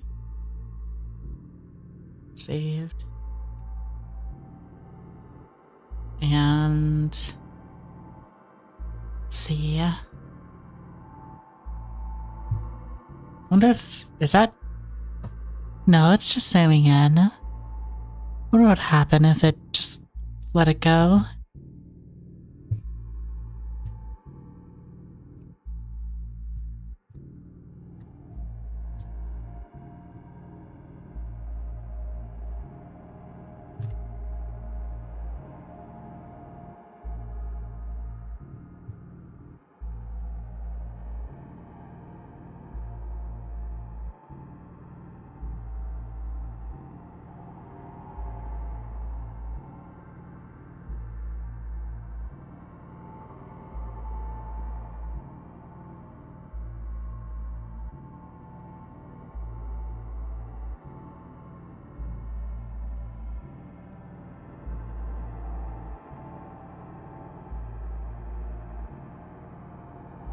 Yeah, I guess it just goes.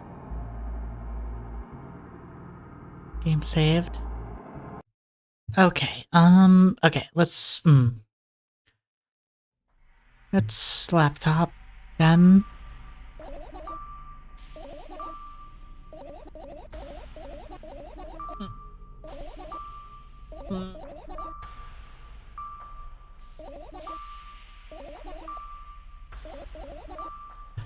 We'll end up returning to that subject matter anyway. One wonderful day, someone digs you up from your hamster house and brings you to the pet store. Now your new house is a cage. It's way more comfortable and warm compared to the underground. And the most important part, you have a lot of neighbors here. The cages are identical to yours, and the other hamsters look identical to you too. That means you're all the same. Apart from the fact that they were born at that job. Alas, what does that indicate? And you'll tell you nothing at all. I forget what I was talking about. Gosh. Okay, let's start over. This time, try to avoid stupid hamsters and apologies. You know, I'm not at fault here. So, I had a lot of friends online. Tens, hundreds of them. Impossible to count. Is it impossible though? I had exactly 317 of them. Although, I guess no one counts the exact number of hamsters when they walk into pet shops. Hey, don't get distracted. Oh, right. From my 317 friends, 68 were into gaming, just like me. 130 of them like drawing, just like me. The remaining 119 were into calculations and 3D modeling equally. And when I say equally, I don't mean 59 and a half friends on each side. Alright? You can split numbers evenly, no problem, but math doesn't work like that when it comes to friends. A major conundrum, right? Get to the point. I knew, of course, that there's no real people exist on the web. I also understood that all my friends died at the moment I turn off my laptop. Girly, come on. Also... But I still wasn't even a bit worried. Why? Do you know what computer programs consist of? It's just a combination of numbers. Which means my friends are also numbers. Isn't that amusing? Not really. Why do you call them your friends? I mean, everyone who shares my interest is my friend. And I don't care whether they know about my existence or not.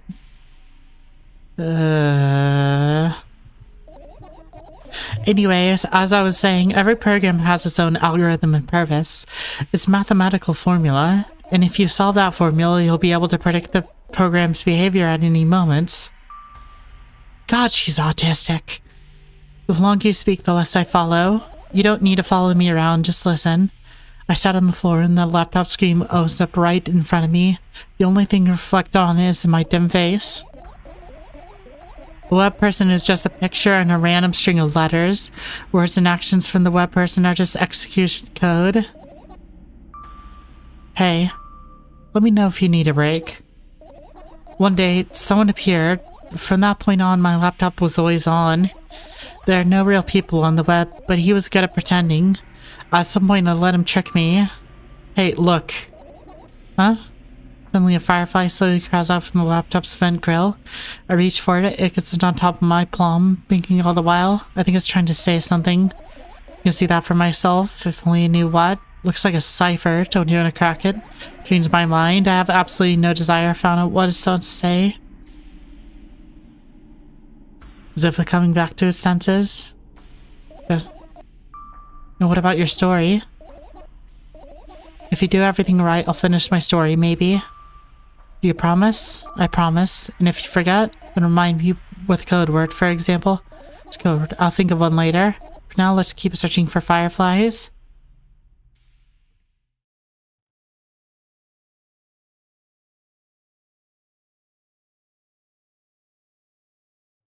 Let's see.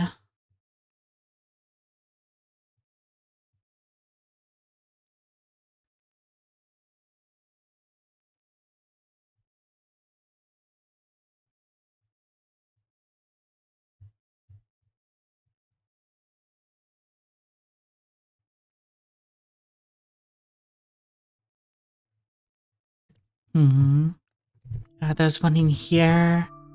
Already got one of them.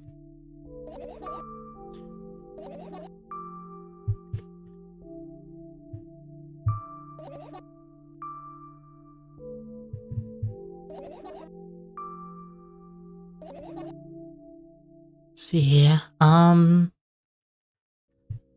could put me at...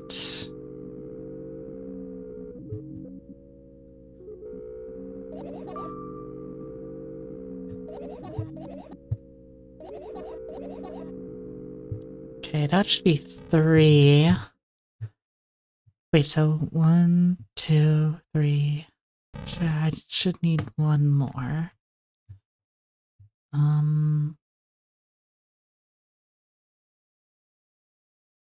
Wait, no, I have 4.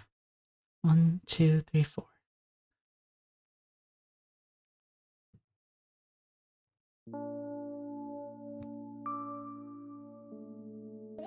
If I lose something and then find it, it's just...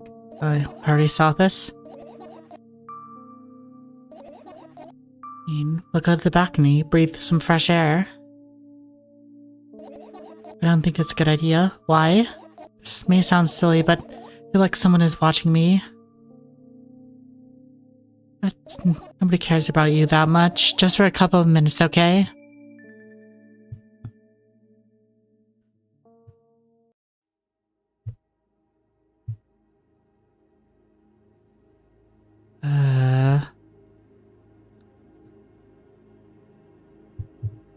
My apartment building looks like a bottomless cooking pot, but instead of soot, it has hundreds of concrete and metal boxes on its walls.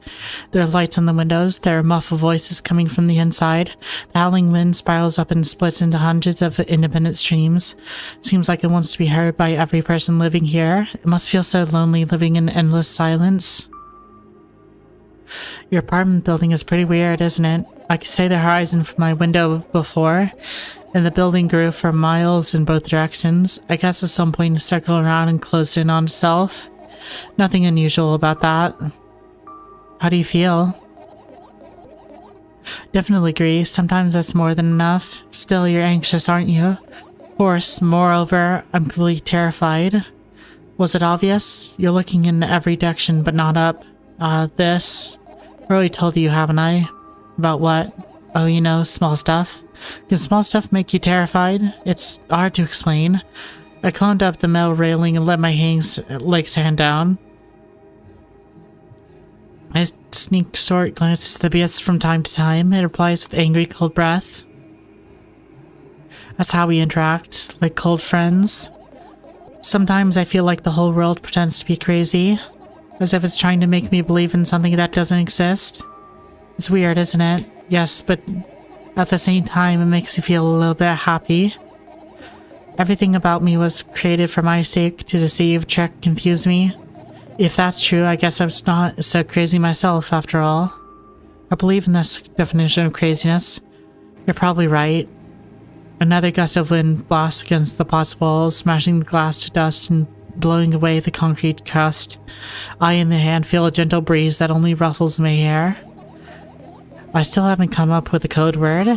You were the one to remember your promise. You don't need a code word anymore. I don't like when that happens. I want to remember certain things only when I want to.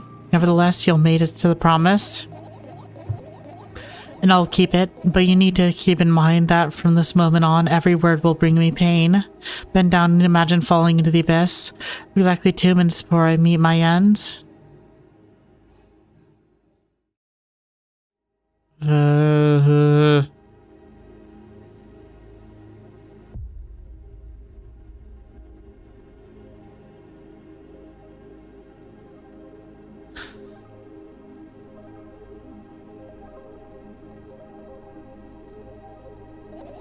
I had a friend online, my best friend, even though the combination of letters he used instead of the name wasn't that cool.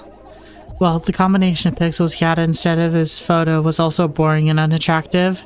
This is so strange and wrong, break the rules of being online. Why was he doing that? Maybe his code was a few lines short? I don't quite get what you mean. I could tell you about those rules. You can't find them anywhere, but I'm smart, so I figured them out myself. Although, I'm not sure if I could divulge them. Why? When I try to say what I think out loud, I tend to make mistakes. Make just a single one, everything that comes after contradicts my thoughts. And I end up with the opposite position. And I don't want that. According to your logic, it'd be better for you to keep your mouth shut forever. Yeah, that's my dream. Keep my mouth shut, never get up out of bed, never see or hear anything. Just dream on and on. Why is everything so terrible? Don't get distracted. So what was this about your friend? My friend? Oh, yes. He was brave enough to... Come on, gather your thoughts. He somehow made me believe that he was real. He kept describing someone else's life to me in detail, as if it was him. And he expected me to do the same. And then I told him everything about myself without hiding a single thing. I gritted my teeth. The wind wipes my face without mercy. It slices my skin into uneven stripes as if it's a piece of thin cloth. He knew more about me than anyone else in the world. He knew what he did. Yes. Ahaha. Sending an army of bots to harass me was probably fun. What's most important, it was a win-win situation. They spawn here and there, simple bits of code that are effortless to run. No wonder the algorithm assigns that pattern more often than the others from the list.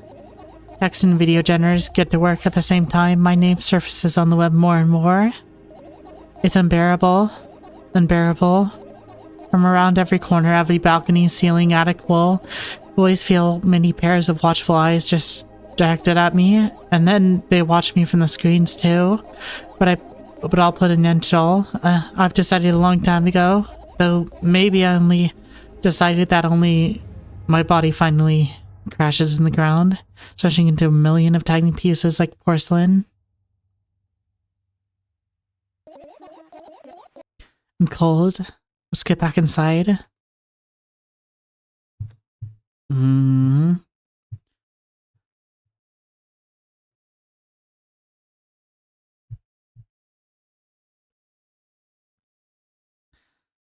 I returned to my room.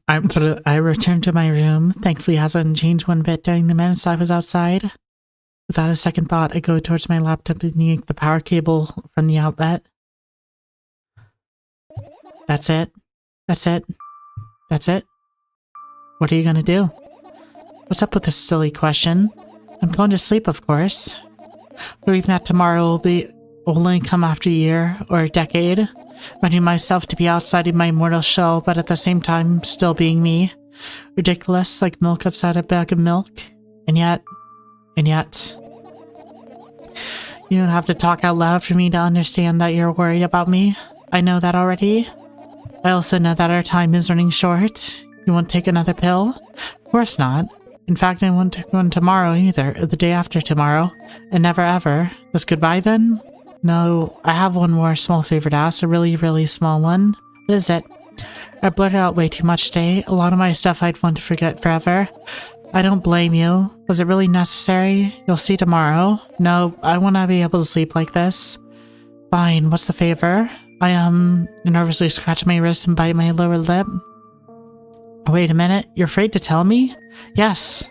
I'm also scared that something bad might happen if I tell you. I'm also scared that when something bad happens, something else worse will happen.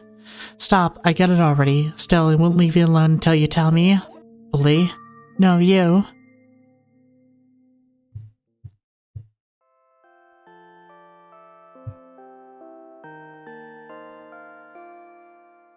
Crawl into a sleeping bag. The lower part of the room is very cold. I hurry to wrap myself in blankets even though my electric heater is working hard to keep me warm.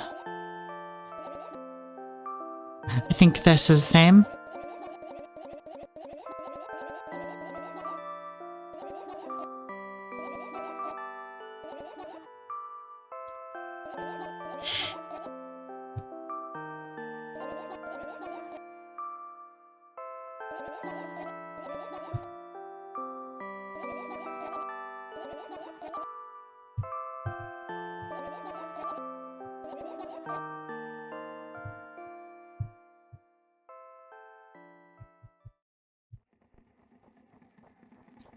I wake up lying the cold floor in the center of the cramped room. I look around without standing up. There's no furniture, just naked walls and a single door.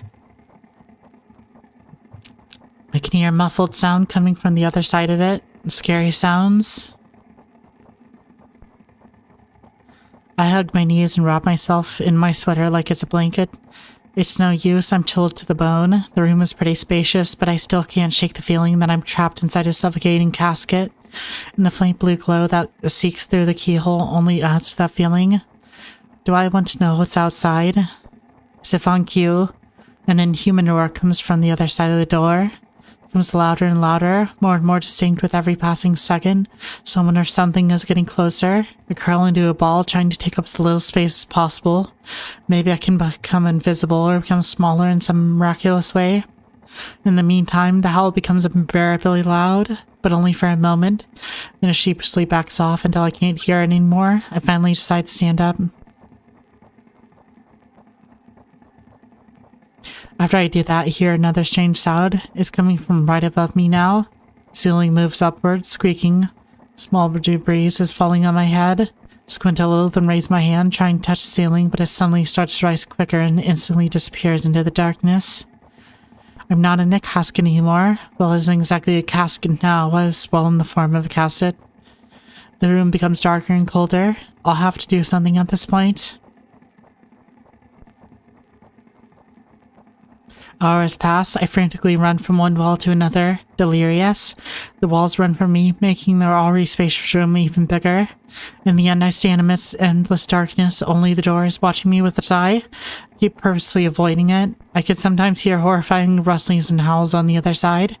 However, now I don't even have the choice anymore. I slowly come up to the door and reach forward to it. As expected, the door only moves away from me. I continue moving forward with my hand stretched out. I don't want to lose the ability, the only life source in this pitch darkness. At some point, I get tired of sneaking up in the door like it's some kind of wild animal, so I lunge at it, trying to grab the handle. However, at the last moment, the door wheezes away and I fall on the cold floor, unable to keep my balance. It hurts. Stupid door. Stupid nasty cursed door. I hate you. I hate you. I scream at the top of my lungs. I finally let out all the despair I had bottled up. I slowly realize how horrible the situation I ended up in is. No. I don't stop screaming for a moment because I'm scared to end up in a complete silence.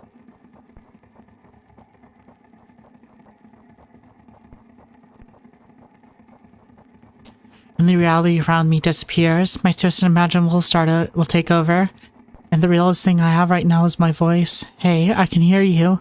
Voice coming from the other side of the door. I'm here. Come closer. I scream thrice as hard as before. I scream until my throat hurts, until my ears start buzzing.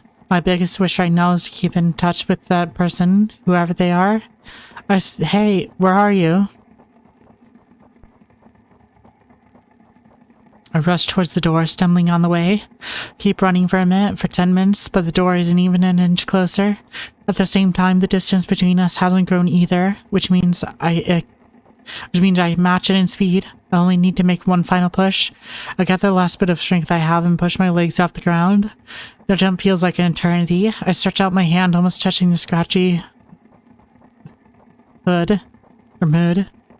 I dive face first to the ground with ridiculous speed. I slide at least 34 my feet, then, thanks to my inertia, leaving behind a bloody trail. My hand is still outstretched, trying to grab an empty space.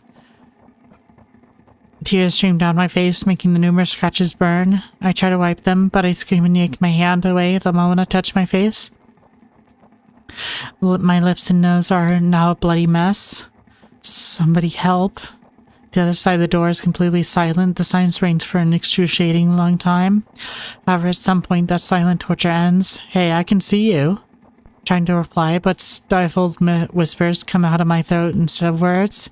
Are you hurt? Yes. I stand up from my knees, desperately continue to cry. I take a couple of deep breaths and start running again. I keep running for hours. I feel like the door is closer to me than by an inch or two now. I just let myself stop for the rest. I thought, can't rest.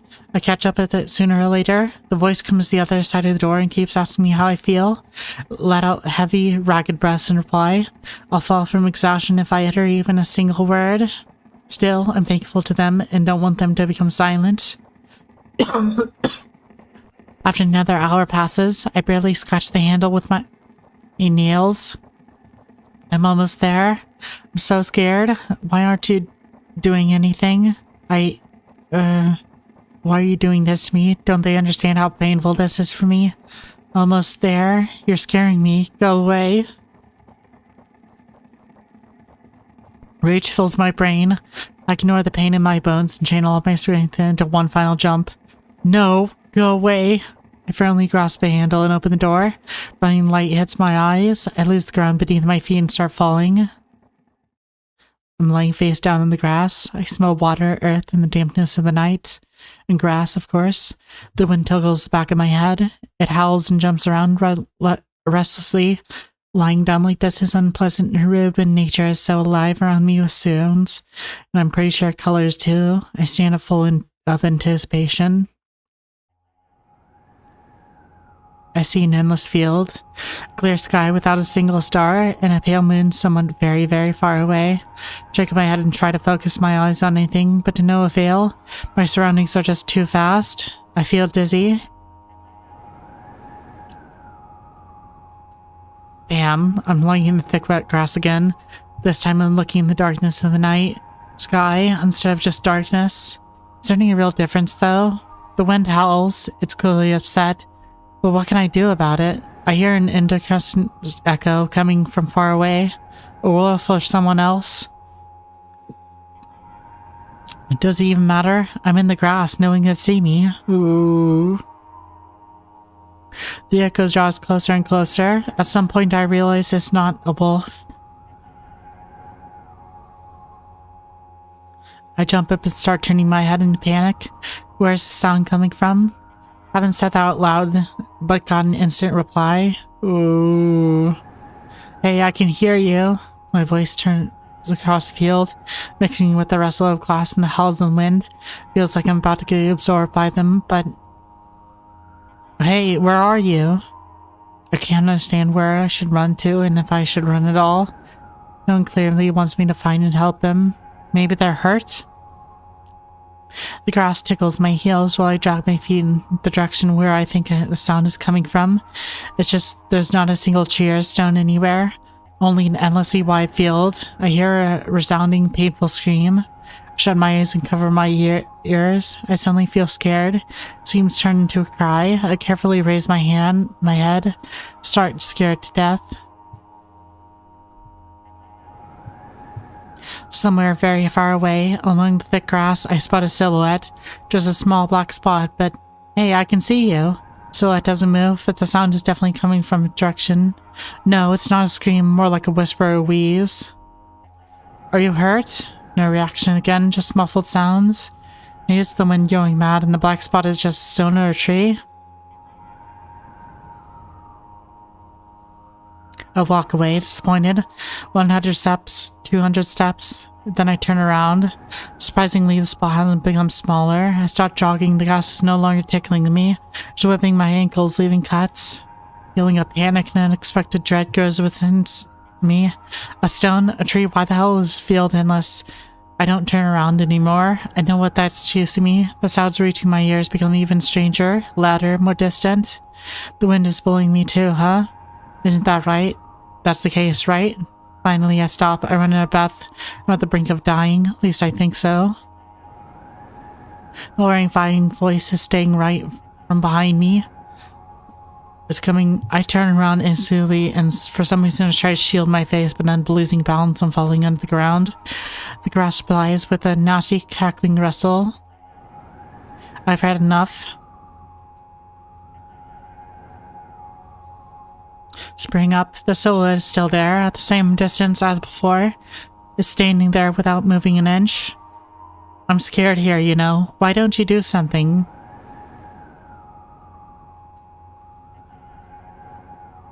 The silhouette trembles and then starts slowly gliding towards me, followed by new sounds, wheezes, moans. Fear shackles me.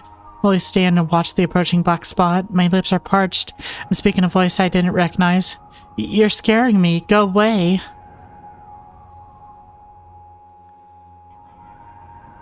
With that, the spot expands rapidly, and in the blink of an eye, most of the sky in the field is consumed by a stickily cold darkness. Paralysis finally lets my body go and immediately sprint away. I run so fast that the grass turns into a dark green mush under my feet. I slip up, fall, run again. No, no, no, no, no. No, go away. An unknown force turns my head with crunching sound and the darkness consumes everything.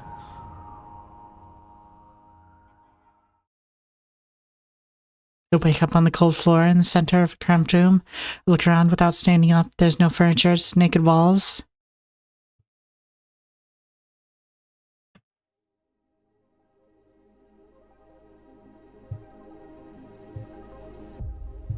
Second ending. You know, it's pretty easy to, like... I'd imagine the second ending kind of represents or is similar to the feeling of what it's like to branch out and sort of try and experience the larger world or try and interact with more people. It can take a lot of time and energy to like get out there, only to end up feeling like you don't actually like connect with anyone. And if you connect with someone, who knows if they're even a good person that you're supposed to be talking to in the first place.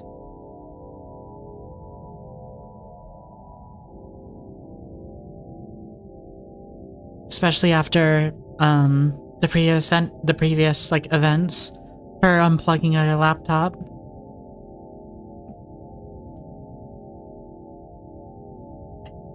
Hopefully it'd be positive action though.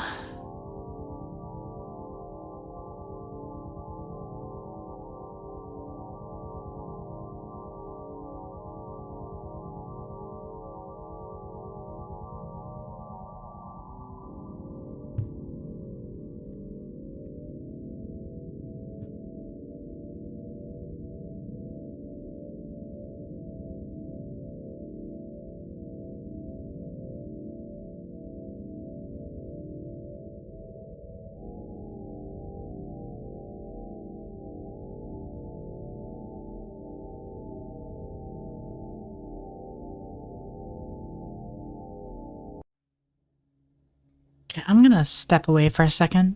I've been talking for like 2 hours straight, and my throat kinda hurts a little bit. I'm gonna get some water.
Alright, I'm back.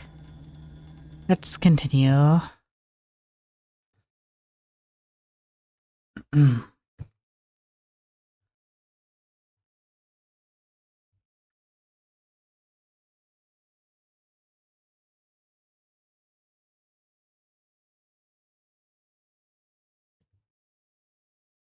Okay. Let's get this laptop again without, messing around with it.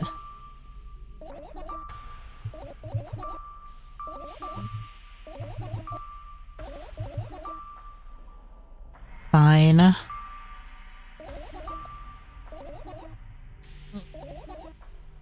And then there's one over here.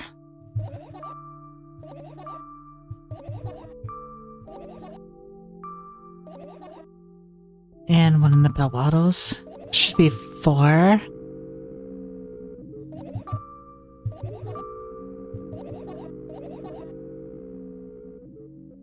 Then let's I need and let's save since I've gone as far as skipping over death flags.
I wake up and immediately almost lose consciousness from horror. A thin metal stairway snakes around a giant column, disappearing into the darkness. I press myself into the cold wall and pray that I freeze into it. This feeling, I know I've spent a couple of hours or days here, but I don't know how high the column is. I don't know whether I'm going to go up or down.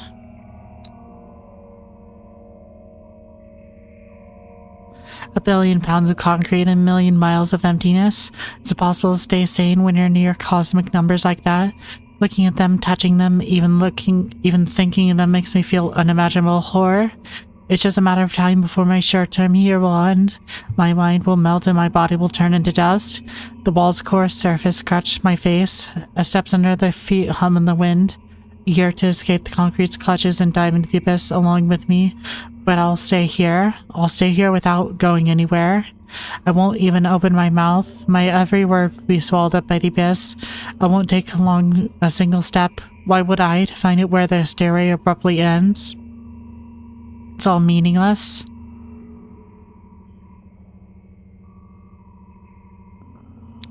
Many years of time pass, but I'm still unmoving. My whole body is trembling, but then I realize it's a whole space around me that is trembling. I can't wait to destroy me. It can't wait to destroy me. Maybe I should gather my will and at least turn my head, though that doesn't stay in my head for long. It's torn out with the inhuman force. Unaware of what's going to happen, I slowly turn my whole body with a squeak. No, this is not what he wanted. Don't. Amongst the silence sings the lonely colossus, unmoving until the music stops. The bridge across the dark abyss cannot be seen.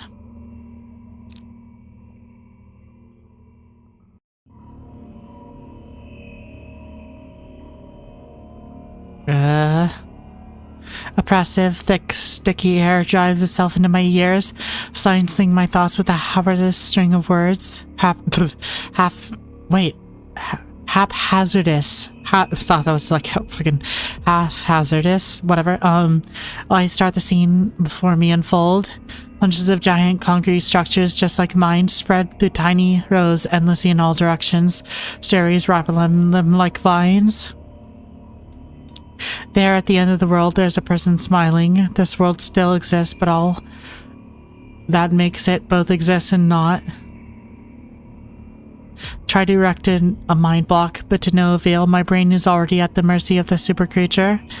And a moment passes and I realize that my body doesn't belong to me either anymore. My legs start moving on their own. The only thing I could do is choose direction. Up, down, or...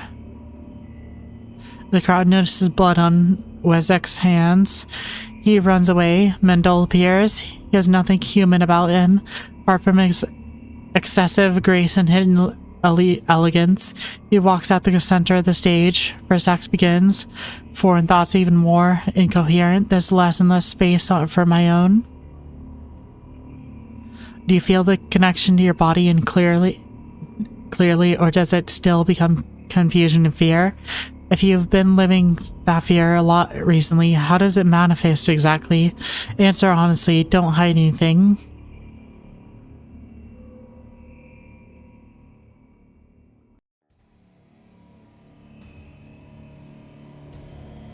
I decide to descend.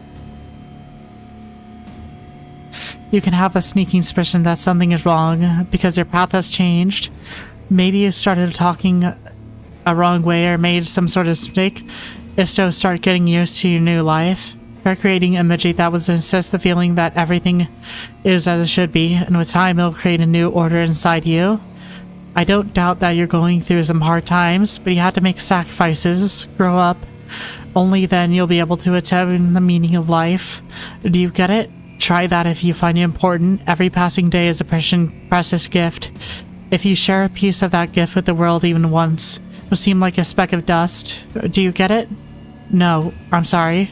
I won't get that then. Do you get it? Do you get it? Do you get it? Yes, even you get it. When you notice how people look at themselves in the mirror, when you look at your own reflection and realize that it exists in reality, do you understand how exactly it exists?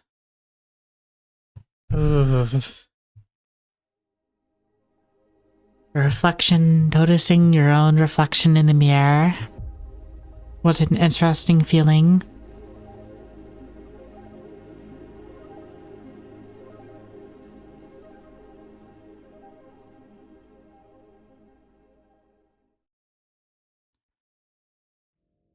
So, another ending where in it,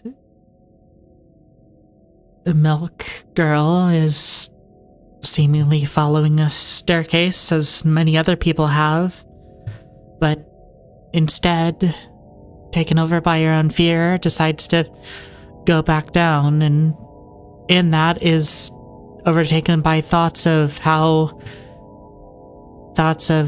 rewriting your consciousness, fear within your own body. Rewriting your consciousness to create a new reality for yourself, having to make sacrifices. Looking at your own reflection and recognizing yourself, or realizing you're real, whatever it said. It's interesting. Quite interesting.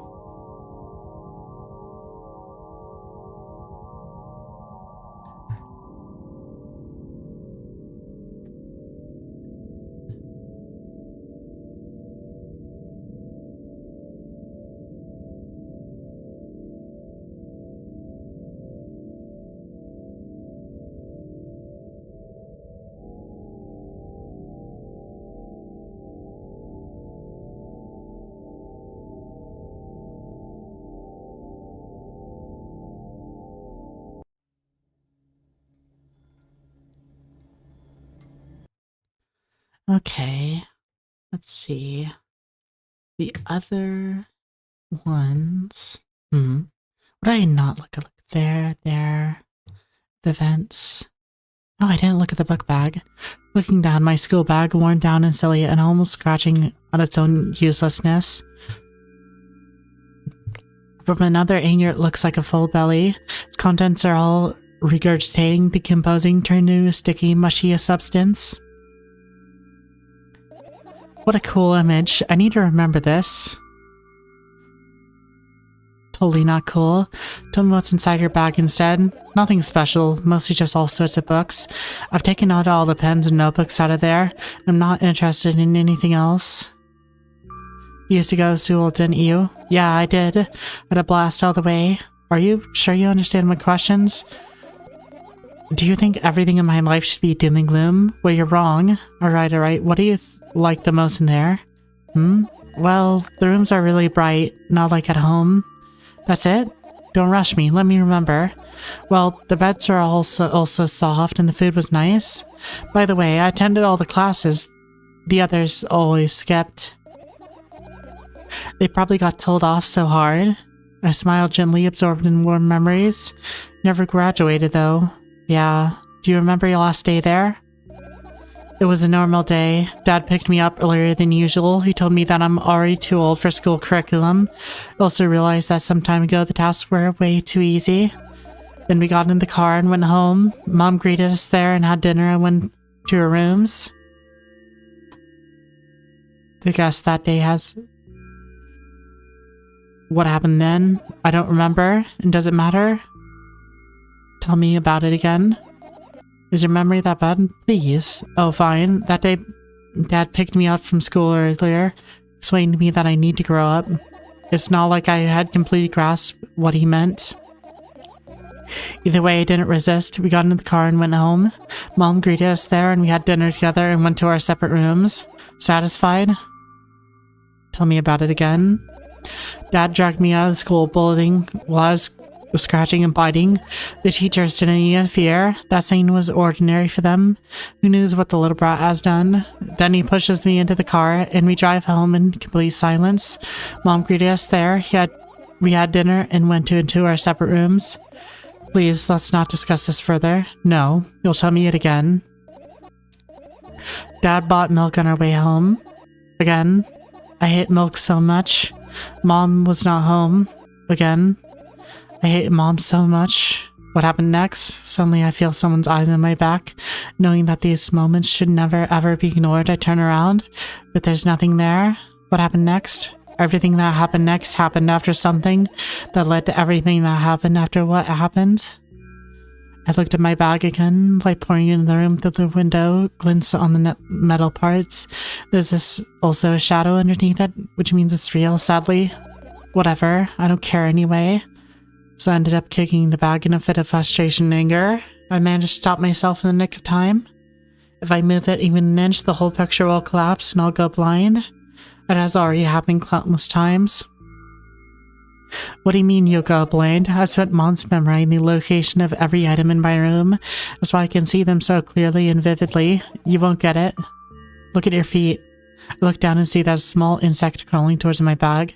It's barely glowing and it can't even fly. I guess this firefly is really tired. Bend down to pick it up. The firefly starts glowing brightly as soon as I touch it, and then flies up. There you go, boy. Good job. After doing a victory lap around my room, it flies towards me with high speed. I shut my eyes, anticipating the firefly to enter my ear. That's exactly what happened. After it gets inside, it buzzes for a little while and then goes silent. This one is kind of sad. I wonder why. It doesn't matter. What matters is that it's no longer alone. Sure, let's continue searching. Sorry. Just moving my hand. I have very, tight setup right now. My, microphone, stand is, right in front of my face. And also I'm, needing to reach over, wrap my arms around it so I can get to my mouse. So it's a weird setup. I won't lie. Pages. Sketchbook. This is my sketchbook. Half of its pages are blank, which means it's still good for a couple of years. You drew that really? Why? Isn't it obvious? If I run out of pages, I'll have to buy a new sketchbook. I can't get to the stationery store in front, I'll have to take the bus. Do you even realize what kind of nightmare that would turn into? Well, maybe you can ask your mom to buy one? Buy what? Ask whom? Can you even form sentences? Don't play dumb. Ask your mom to buy you a notebook instead. Instead? So you want me to form a string of actions, but you're also telling me to do one instead of the other? Then how could I decide which action to take? You're so dyslexic. Man, you're a tough case. You lack empathy. Is that my fault? I get closer to the sketchbook, stepping over the wires and sleeping bag, the cracks in the laminate and the window's reflection, the sketchbook's lying on the stool. From my height, it seems like the stool is missing 2 legs. I squat and look at it. All the legs are in place. We'll be able to think of an interesting allegory. Oh, let's get out there, okay? I stand up and study the sketchbook from inches away. Pages are pure white. The last drawing is buried on the previous page, the way it should be. Too bad, I'd love to see it. Maybe next time. Sudden gust of chilly wind breaks in the room and makes pages rustle. Oh no! I shut my eyes, distinct sound of page turning echoes with headache in my head. I know what's going to happen. The rustling has stopped, even though the wind is still howling for another direction. It can only mean one thing. The notebook is open to one page. If I wait a little longer, the wind will close it. I won't have to look. If I have to wait a little longer. If I wait, open your eyes. No, it's okay, just do it. No, way. I know you're lying. Come down. No, come down. No, come down. No, come down. No, come down. Calm down. Fine. I open my eyes with utmost caution. Notebook is still open in the middle. No drawings, nothing. The pages are still pure white. Did I imagine it? I don't know, did you? You're the smart one here. You tell me. Next time, don't close your eyes. What did you... Couldn't finish speaking because the pages started moving again. Don't close your eyes. Don't make me do it. I'm scared. Trust me. The rustling grows louder. The pages lift up. You can almost see the outlines of the drawings on previous pages. No way. Everything of the past should stay in the past. You couldn't convince me. That's it. I'm closing my eyes. Look there. A barely visible light seeps through the pages. With every new gust, it becomes brighter and brighter. A firefly. The wind immediately stops. For a moment, the world sinks into perfect silence. But only for a moment. The buzz that has always been haunting me fills the surroundings. But it doesn't matter now. Goodness gracious, little boy. You made me so scared. The firefly blinks, flies up and enters my ear, buzzing loudly all the way. It spends some time looking at the perfect spot in my head, but then its buzzing dies down. Are you okay? We're running short on time, so let's continue searching. I think that's all of them. That one, bells, that one. So 1, 2, 3, 4, 5. Go back. 4. Yeah, I think that's all 6. Yeah, that's all 6.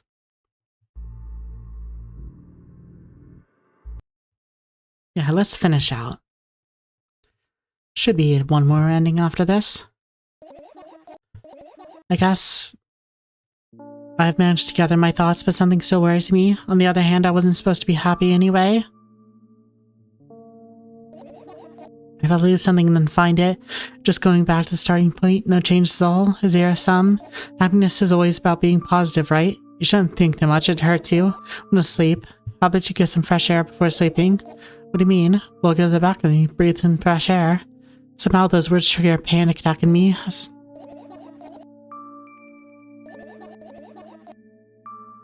Alright, let's stay here.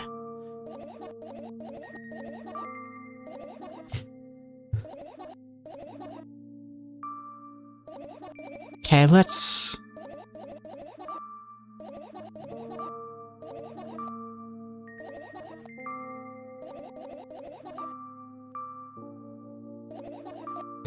Okay. Almost done.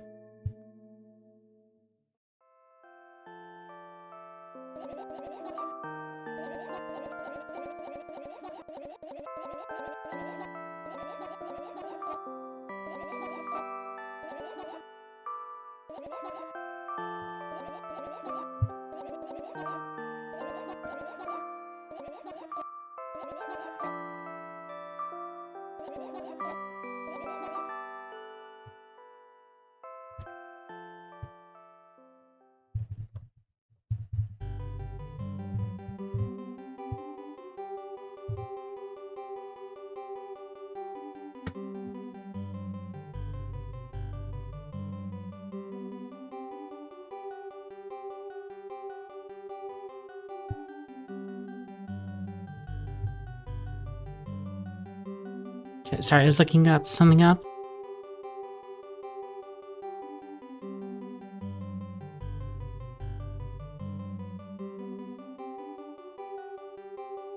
I was trying to look up the specific symptoms that this girl has.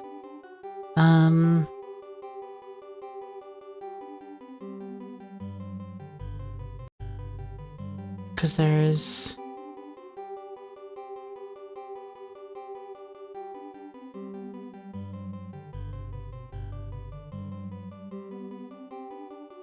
Okay, I'll worry about it later. Another terrible morning. Boo, why is my voice always so stupid? I wonder what others at school will think. Well, at least not I care too much. I just don't want to be branded a loser on my first day. Cheer up, there's nothing wrong with looking different. That's not what defines you after all. Hurry up. Yes, Mom.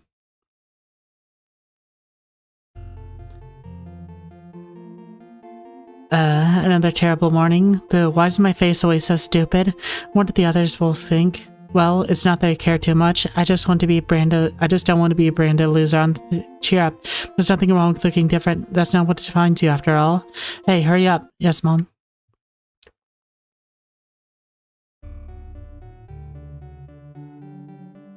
Another terrible morning. Boo, why is my voice always so stupid? Why is my face always so stupid? I wonder what the others at school will think. Well, it's not that I care too much. I just don't want to be branded a loser on my first day. Cheer up, there's nothing wrong with looking different. That's not what defines you after all. Hey, hurry up. Yes, Mom.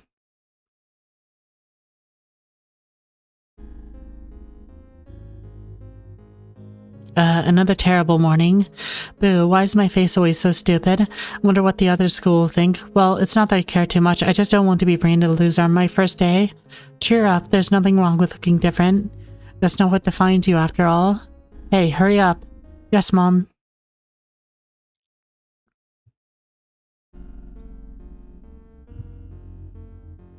Another terrible morning.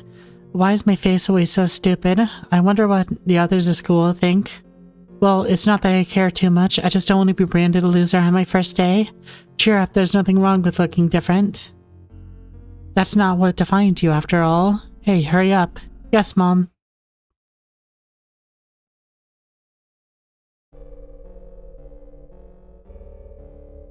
Another terrible morning. Boo, why is my face always so stupid? I wonder what the others at school will think. Well, it's not that I care too much. I just don't want to be branded a loser on my first day. Cheers up, there's nothing wrong with looking different.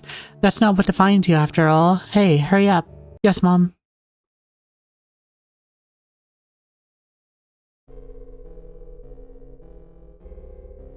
Another terrible morning. Boo, why is my face always so stupid? Wonder what the others at school will think. Well, it's not that I care too much. I just don't want to be branded a loser on my first day. Cheer up, there's nothing wrong with looking different. That's not what defines you after all. Hey, hurry up. Yes, Mom.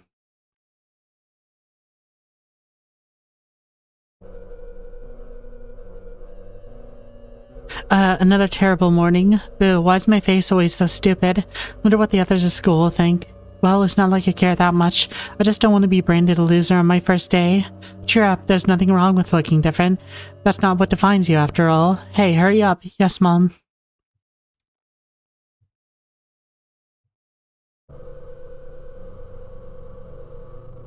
Another terrible morning. Boo, why is my face always so stupid? Wonder what the others at school will think. Well, it's not like I care that much. I just don't want to be branded a loser on my first day. Cheer up, there's nothing wrong with looking different. That's not what defines you after all. Hey, hurry up. Yes, Mom.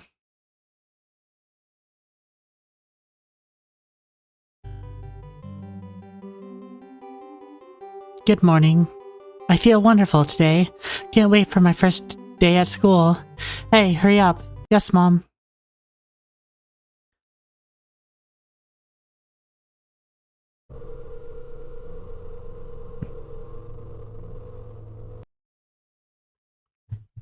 Oh.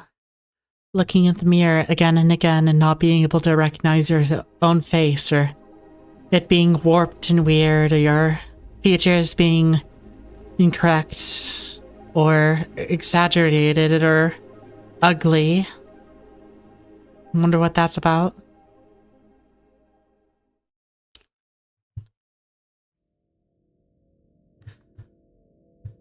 Oh yeah, was going to look up. I don't know if there's, there should be like a specific,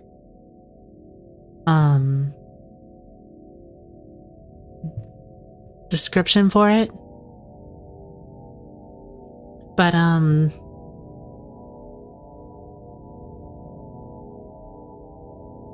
essentially,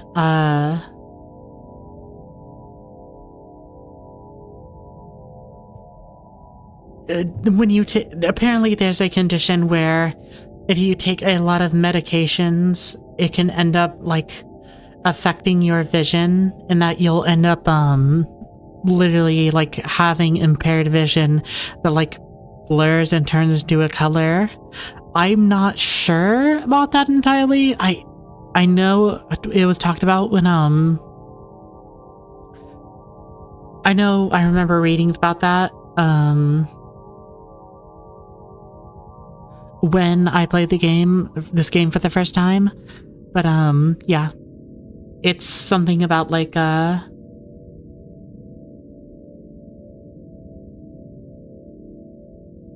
it's something about you having impaired vision that makes everything all red due to all the medications you're taking. I'm not sure what it is, but I think the idea of mixing a ton of medications and them having counter effects or just fucking up your body is like, I'm sure that's a real thing. One more ending.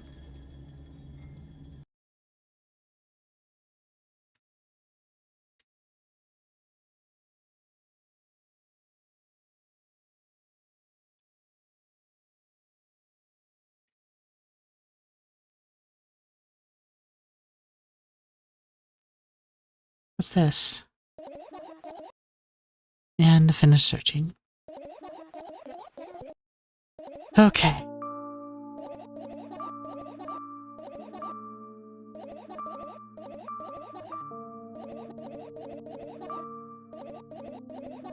Well.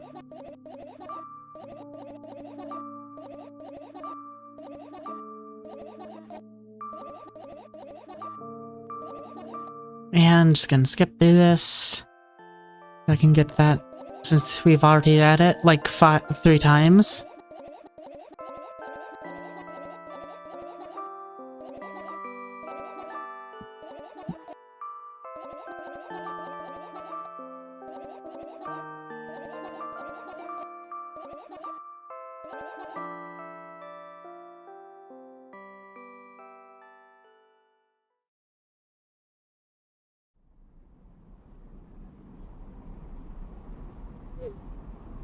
Hello there for choosing our pizzeria.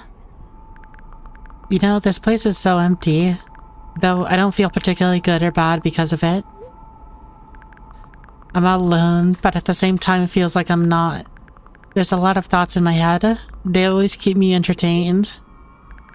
I can crack a whole world with them. I'm sure I'll still be able to fill the void around me if I try hard enough. Although, no matter how much I think, my surroundings don't change. Yes, the things happen in my head, but they never leave in its premises. And it's not like I tried to suppress them. Maybe they were afraid to come out. What kind of pizza would you like to order? Anyway, there's so much space in my head that could be put to good use. So every thought would make a senseless and merciless circle in my head, destined to get back to where it started. But there should be an end somewhere. You can't wander around forever. What do you think? I know it sounds scary, but it's nothing scarier than constantly existing among the void. This place is safe and nothing bad will happen here. Nothing bad will happen either, though. Nothing good will happen either, though. Please note that we have a special offer right now. 3 pizzas for the price of 2. Yeah, there's probably nothing good in having the same thoughts over and over. What's the point of having them anyway? I could have escaped from here, but I feel like my thoughts aren't helping me at all. They should be ashamed, probably. It's nobody's fault that I couldn't even see a door here. I would have had it easier with one. I tried to find it. It turned out to be a waste of time. No matter where I look, there's no looking good, but it's not looking good. And the stripes of the last bit of hope for our salvation. We also have a discount program for new customers. You can learn more about it on your account page. Don't you think that me being here is also a waste of time? What's the point in that? You can just keep an eye on thinking. You just keep on thinking. Even then, my thoughts are as meaningless and empty as everything else. Does it mean that I'm not filling the void? But am I a part of it? Then why would I feel anything? Why would I know what I exist? Although, I'm not sure about that. This place is always neither warm nor cold, it's neutral. But at the same time, if I think about warmth, I feel warm. Maybe this world corresponds to my thoughts? I wouldn't want to admit that. I'm completely empty. I'm not the reason everything has disappeared, right? Can't I just adapt and get used to having nothing around me since I can't do anything about it?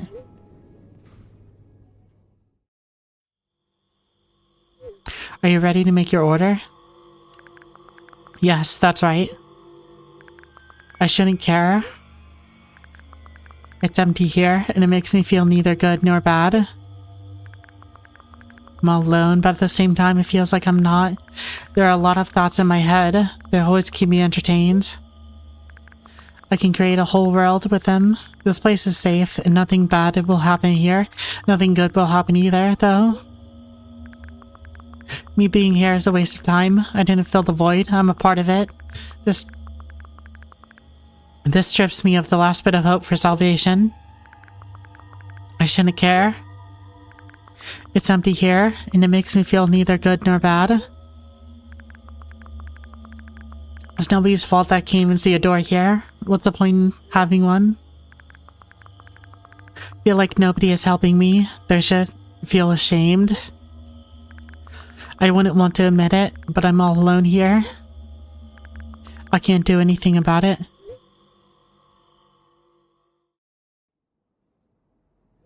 Please note that we have a special offer now, 4 pieces for the price of 2.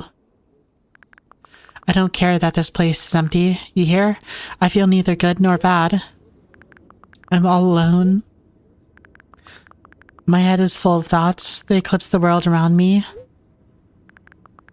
The space is pretty cramped, but at least it's safe. Even though I'll never feel good here. Does that mean existing is a waste of time? I need to decide, and my thoughts will help me. They'll lead me to the exit, and I'll be able to feel proud of myself. They'll be able to save myself.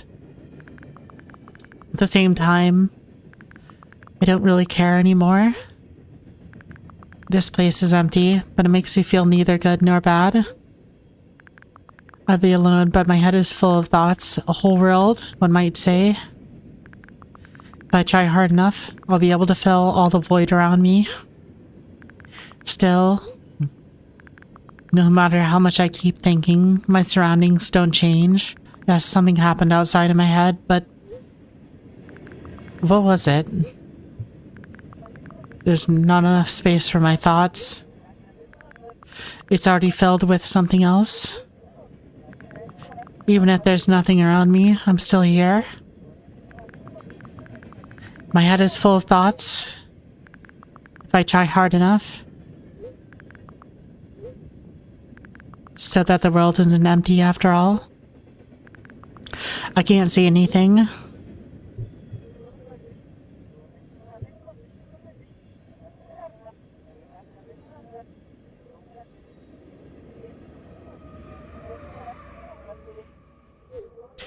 Session timeout. Please reload the page.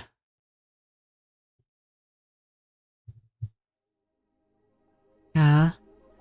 feeling that you're stuck neutral place, neither good or bad. Thoughts are stuck in your head and you can fill the void with them, but you'd have to take your own action to do that. Hmm. Hmm.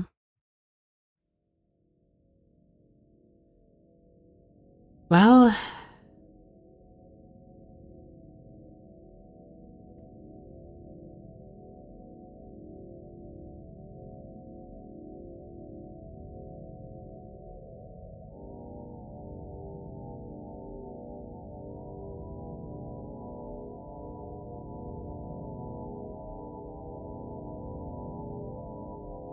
that was both milk inside a bag of milk, inside a bag of milk, and milk outside a bag of milk, outside a bag of milk. Let me switch off of that. Wait, oh. Yeah, turn off those. Let me turn that off. I don't want to freaking hear this droning. Sorry. Yeah, pretty good experiences. To be honest. If I wanted to be like completely honest, part of the reason these games mean so much to me is just, they ended up resonating with me in a very specific way. I ended up reading them very specific way. And they're kind of the things that helped me realize I was trans, like just how I related to the character and some of the specific things like not recognizing yourself in the mirror. Those were some things that definitely pointed me towards a certain direction. I would put it as like, the way I describe it is, it's kind of, I kind of like read this character a certain way, had certain associations that related to myself, and then I connected the dots that, oh, I might see it might be worth it to see myself this way. And, but almost 2 years later, I definitely see more in this than I did previously when I first played them. Really good experiences. I would say to a degree, to the full disclosure, I don't exactly know if that's like the intent as much as she's just not normal per se. She obviously has like some degree of autism, and there's not a lot of specifics about her disorder, especially there's only so much you can learn when you only have like 3 hours of game time with her. But this is the read I got from it, and me obviously means a lot to me. Yeah. Not much else to bring up, to be honest. Really good VNs. Really interesting gameplay. Very drastic, like different visuals that I really liked. Like very like simplistic, but also scratchy, some stuff like that. Very like reminds me of like freaking calculator drawings. And then yeah. I am glad I was able to play this game again. Until that next time, I hope you have a good night